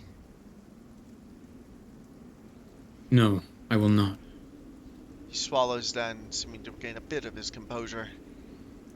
Good. As I will have to account for such a thing as well. I am the one who set up your little rendezvous. He nods It will grimly. be ill for both of us. Indeed. Well, men dead, you said. How many came? It must have been a One. host. One. A single man. He shakes his head. He made the sky crack with lightning and burned away the guards surrounding our father, for he was struck down with a spear for our lord. So father killed It him, was a sight to behold. he says, No. seeming a bit more sure. He's still alive. He's been captured. But given the wound that he had, he might not last long. Still alive. He should be gutted. Hung from a pole. I imagine he will be made an example of in times to come. But that is not our business. That is our father's. Brother nods. In that way he has when it comes to family, showing a almost, well, discordant amount of loyalty. Grimly looks to you then. You're all right. Yes. He nods. Good. And Eidlan? I have not found her or checked up on her yet. She skipped my mind. I was to come to you first, He as our nods. father commanded. We should find her. Or I should. You should rest. As Duina then. These men will take me. Take one with you. See to Eidlan. I will find my way to our father. He says I'll shakily. look to... That sounds good.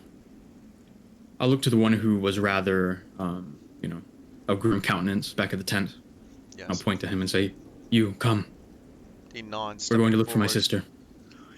The other two flank your brother, moving quickly back towards the place where your father will be giving commands to his men. The one with you moves towards, well, the northernmost place within this camp. The women of the Koshani are stationed there, north of the men's tents, in a place ringed by their own guardsmen. Men all, though with veiled faces. When you come before the ring of the woman's guard, one steps forward.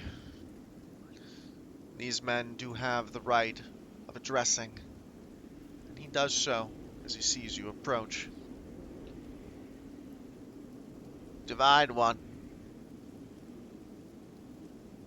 We have taken guard. The ring is unbroken. Good. I seek only my sister Eidolon. Is she in good health? He nods slowly. On good faith, and on your own divine will, I swear it. She has been secured within, and none have seen her countenance. Good. I will take your word for it. He nods. And take his word for it you must, as you are not permitted to cross that circle of men, with their grim veils and their grimmer spears. Not until the day of your wed, at least. Give the man a firm nod and then turn on my heels and head back to my tent and my brother and my father. You find your way back to your tent. There you find the folds opened up to the tent next to yours. Your Bramir's. Your folds, I'll of stop and course, step you in. left tied. You Step step into my Bramir's inside. tent. Well, not into your brother's, sorry, your Bramir's tent. Not your brother's. Or you step into your brother's. I step into my Bramir's tent. Okay, sorry. My own. It's okay. Lot I of know. tents being named. There's no big deal. Yes. All right. You step into your Bramir's tent. It should be said that his holdings are far grander than your own. He is, after all, not of the first gone, and is not required to lack in wealth or into auspiciousness. It is only to the first gone that such things are requirement. The man himself is snoring, sleeping on his pillow, a deep slumber, drool dripping down from his mouth on to his bed mat. The guard behind you has turned his eyes elsewhere as not to look upon your Bramir, who is still of the third gone, and still of Koshan blood.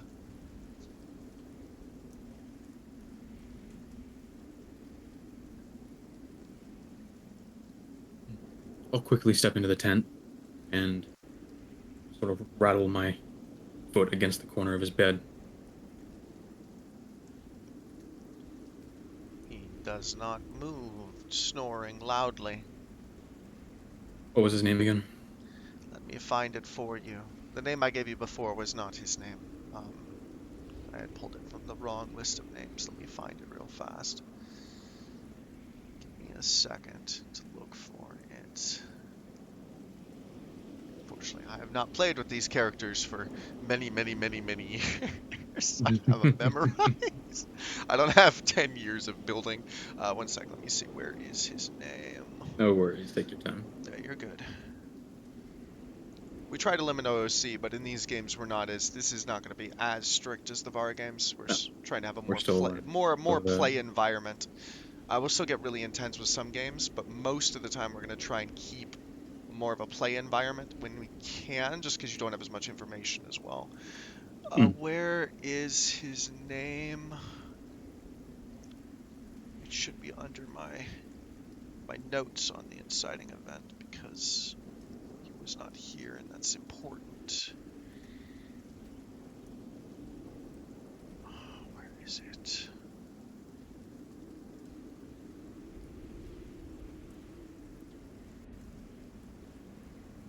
There are the notes that he is not present.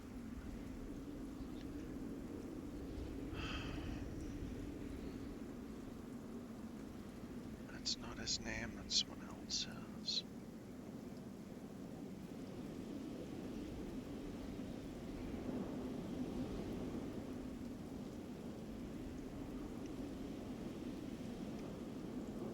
I also have to look for like 100 pages of it.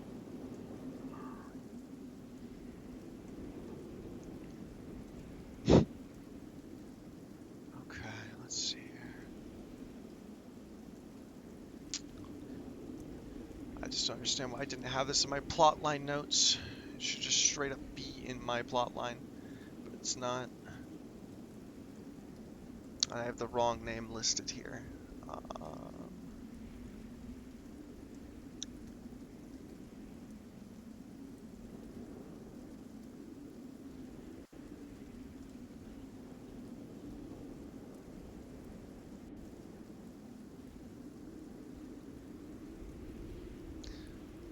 Looks like it is Corna. Corna. Corna. Or that's wrong.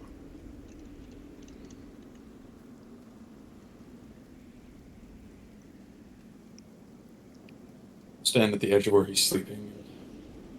There. Sternly stay. Corna.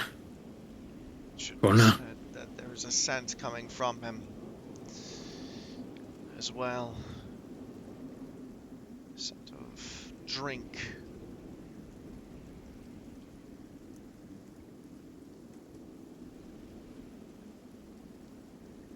Corna. None of your noise pulls him to wake. See something that eyes catching on a strange bulge within his mat near the base, near his feet.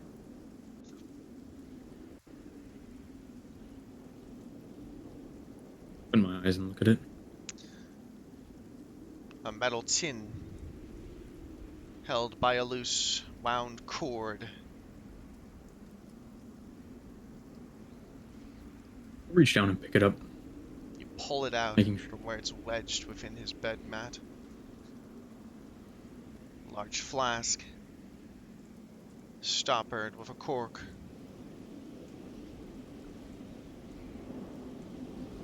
I'll undo the cork and smell it.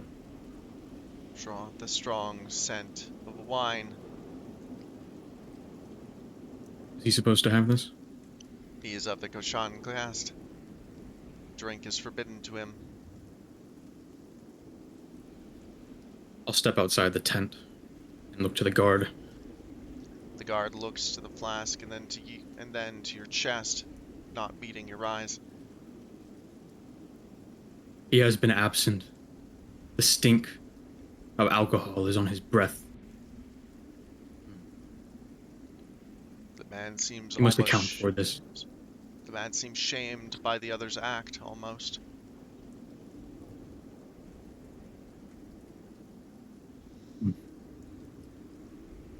What would be the appropriate course of action for this?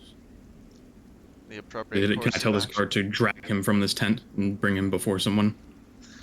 Or That would be appropriate, yes. Most likely he would have to claim the rights of Aushna if he was to return himself to any favor. At the moment, his ult would cast him down to the lowest caste. If he was not to be... If he does not seek a Mashog to drown him in the sacred water.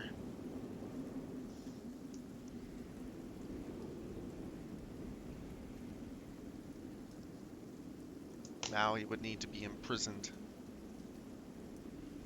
I'll look to the guard.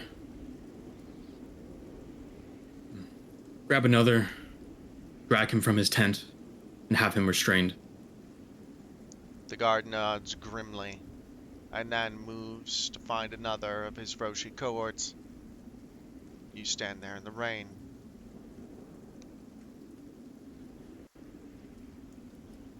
Holding the flask in your hand.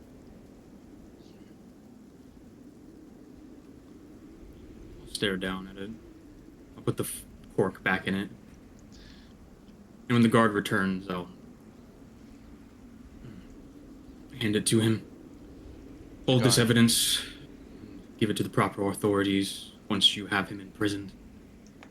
He nods. Two men are approaching the Koshani tents now. You recognize them even for the rain. Kali in one hand, and the captain of your guard, Ahar. Both of them are members of the Fist of Kosh, lieutenants to your father, and, dare you say it, friends to your father as well. Around them step their men, all stout, old grey beards. Eye them as they pass.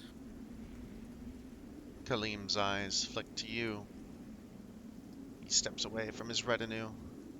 Ahar and his men continue into the tents, securing and taking spots of guard in front of the other Koshani bearings.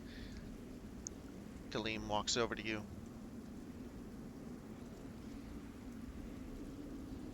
And then, when he arrives, he prostrates himself for a second in the mud.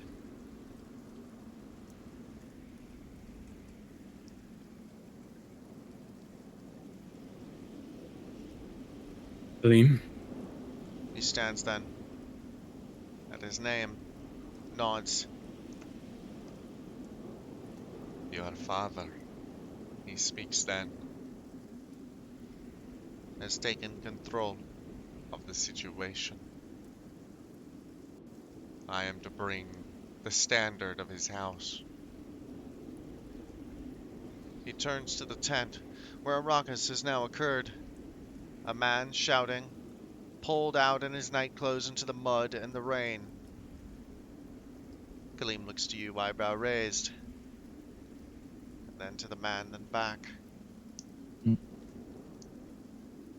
he was absent the entire night without my order, and I just found him in his tent with a flask of alcohol, the stench of it on his breath. Kaleem nods. He brings his stump up to his chin, gently resting it there as he watches the men drag him through the mud. Or drag your Bramir through the mud. Then you will be without Bramir. I will serve for now. Thank you. Galeem nods. His other hand resting on his dagger. He is the house standard bearer, it should be said. For the standard of the Azar house does not require a man with two hands to carry. Halaskirs only needs the one. Kaleem turns to his guardsman. You will come with us. He turns back to you. Will you accompany me with the standard? The House of Azar should have one with it.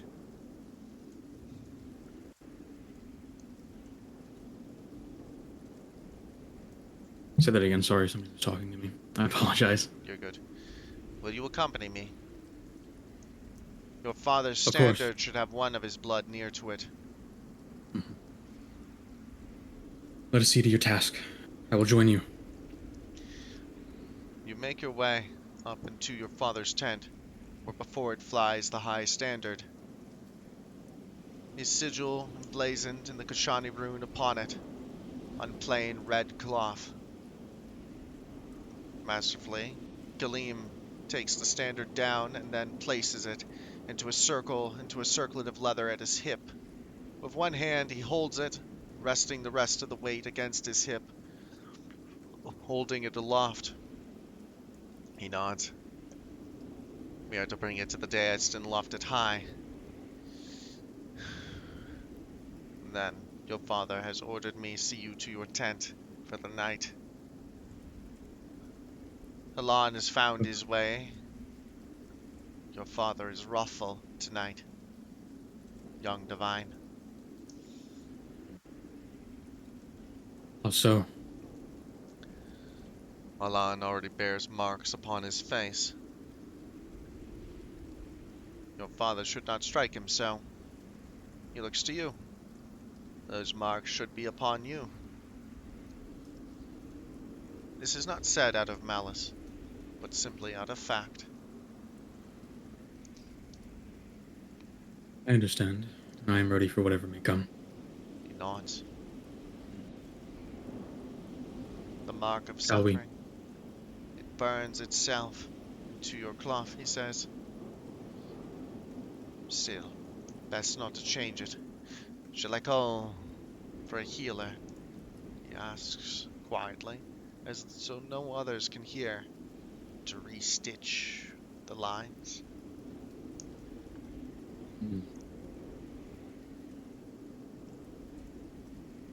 I will bear them how they are.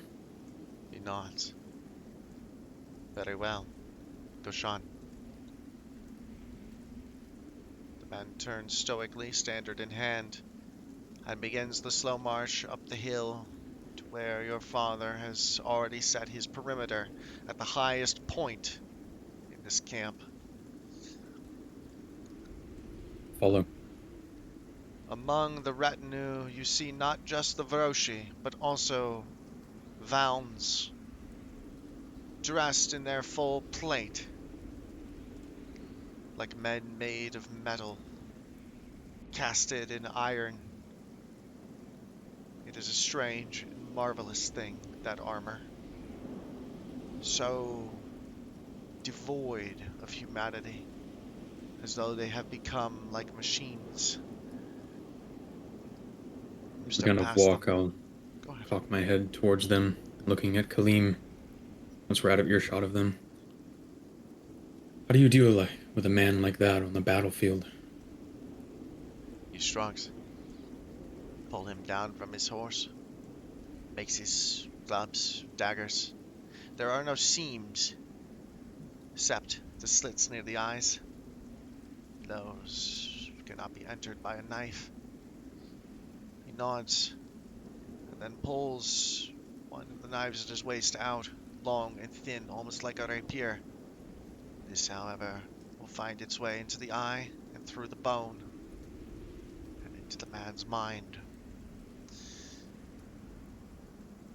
Anything I'll stare at the else dagger. would be ineffective.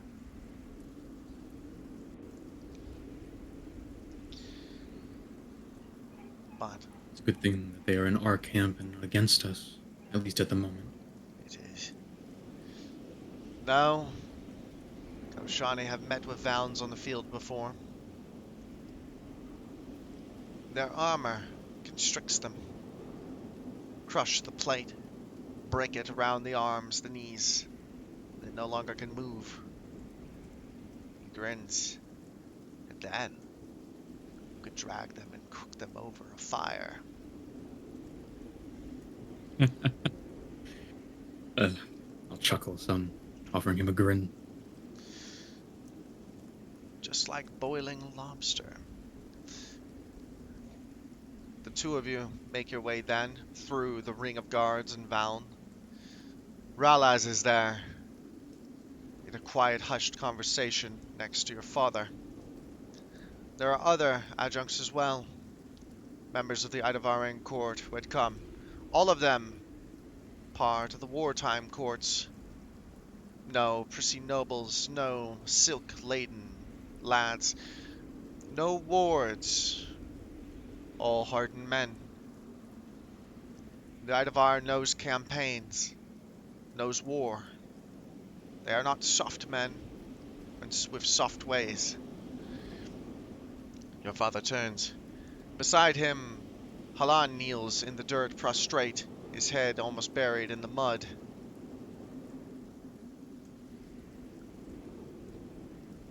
There are several other Kashoni around him as well, prostrate before your father.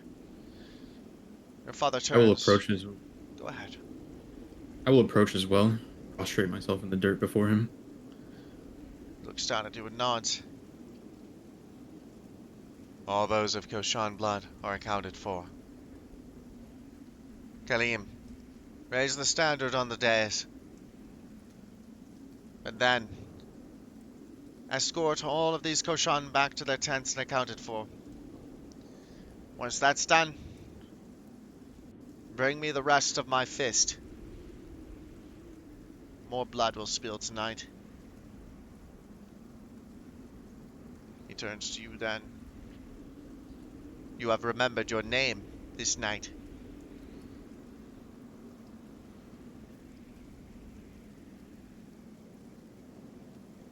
Is that a question he's asking me, or? It is a statement. Normally, it would be given by your tutor. Often it is said that you have not yet remembered your name. In the remembering of it, you have shown honor, or a deed well done.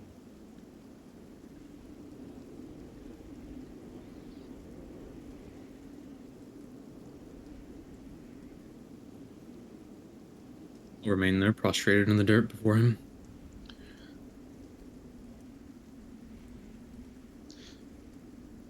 turns. Koshan all. Return to your holdings. Do not come out until the morning breaks. Then we shall have an accounting.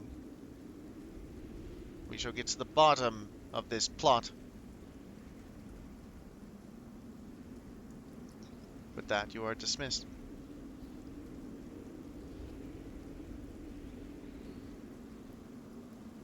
Before leaving, I'll remain before my father for a moment. He turns back to look at you. Speaking. Something you would wish to share.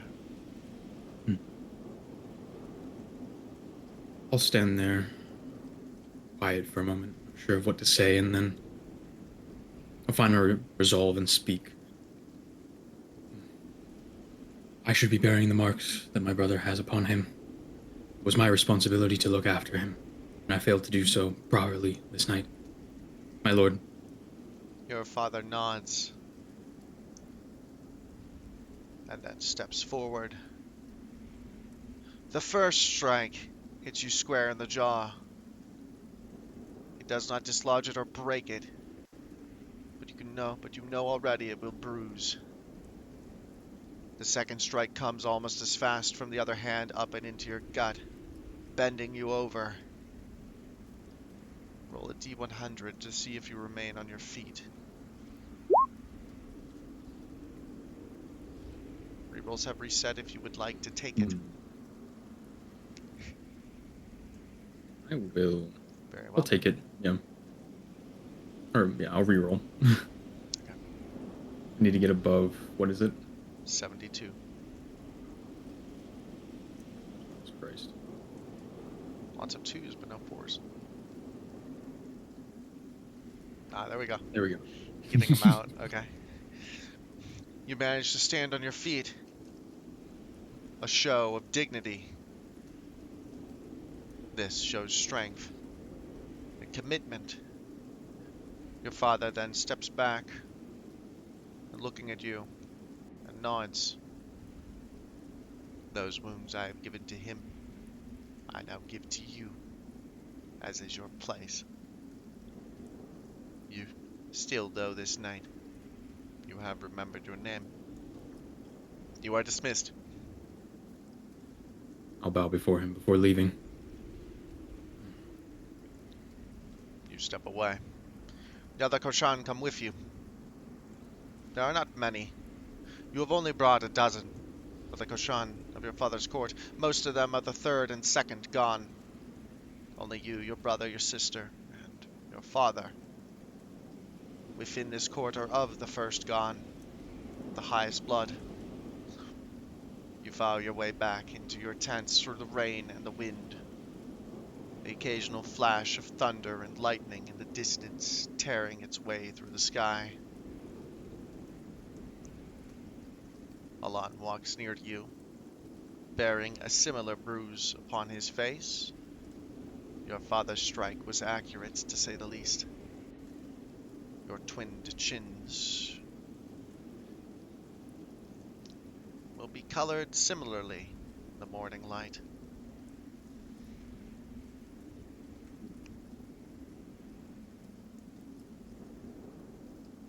Sort of side-eye him some as we're walking, giving him a bit of a glare.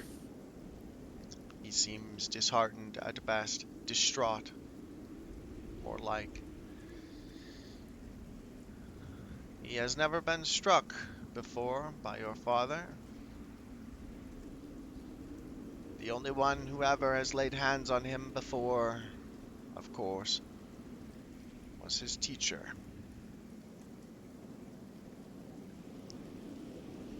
Similar ride. Before only yours had struck yourself. You have never felt your father's fist upon you.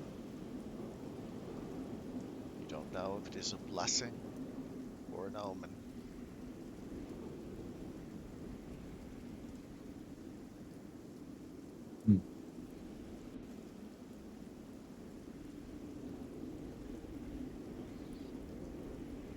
What are your thoughts this night, brother? He turns to you, rubbing his jaw. That I needs sleep.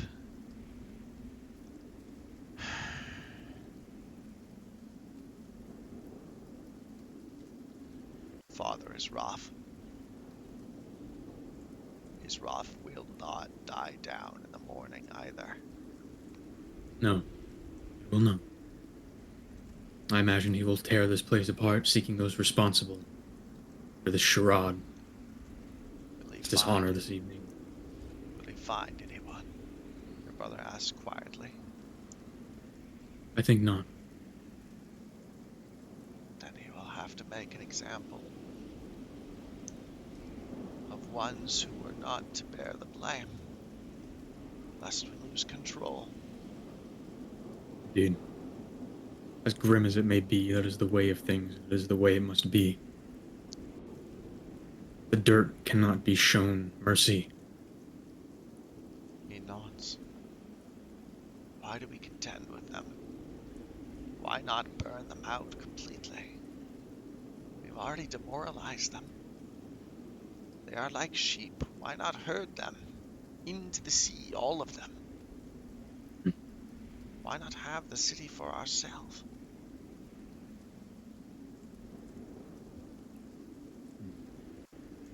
The Jalisate, the Idavar, they are subjects of them, as are we. We are subjects of no one, brother. We are divine. A god cannot kneel, except, of course, to a greater god.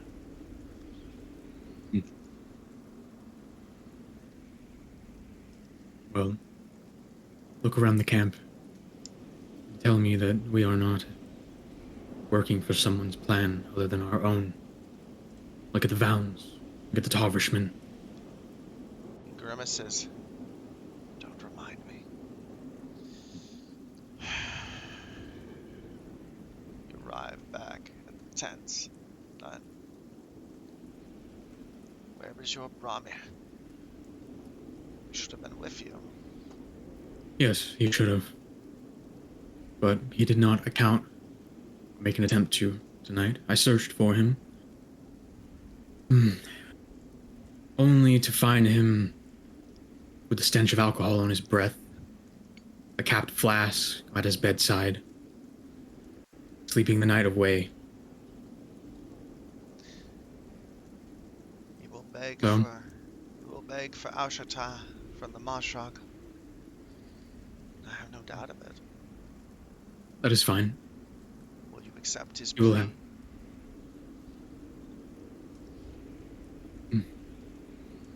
I'll sleep on it. He nods. Who knows? Father may supersede your right. Deny it. He's in that sort of mood after all. I am not yet named, and it would be within his right to do so. It would. Soon now. He grins. Zahaba awaits you. Soon. I'll grin at him, pat him on the shoulder as we near our tents. Rest now, and if you go about doing such things as you did tonight, at least do it a little bit more subtly. It was too easy to find you. Perhaps next time I will have you plan more thoroughly our meeting. Don't ask me to diminish myself with such things, but I will do it nonetheless, if you ask. He nods. With a wry smile, he steps into his tent. You into yours. The sound of the rain and wind seems muted in your ears as your mind casts its way back into remembering that moment of a man wreathed in fire but unburnt, like a sun brought down upon the earth. What a moment it was. Such power. How can any man stand against it? But your father did stand against it. But how? Under these thoughts, as I remove the wet cloak from my shoulders and clothes and such and sit down on my bed. You sit down, feeling the blood dripping down your back from the opened wounds. The sigil of suffering carved into your flesh weeps, a reminder of who you are, of the pain you must bear for your people. Bear it tonight I will, as I seek rest. You curl up on your mat, the blessed suffering and agony, lending a sort of peace, a familiar pain.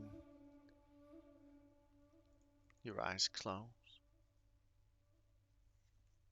and then you fall into dreamless slumber. And that will be all for now.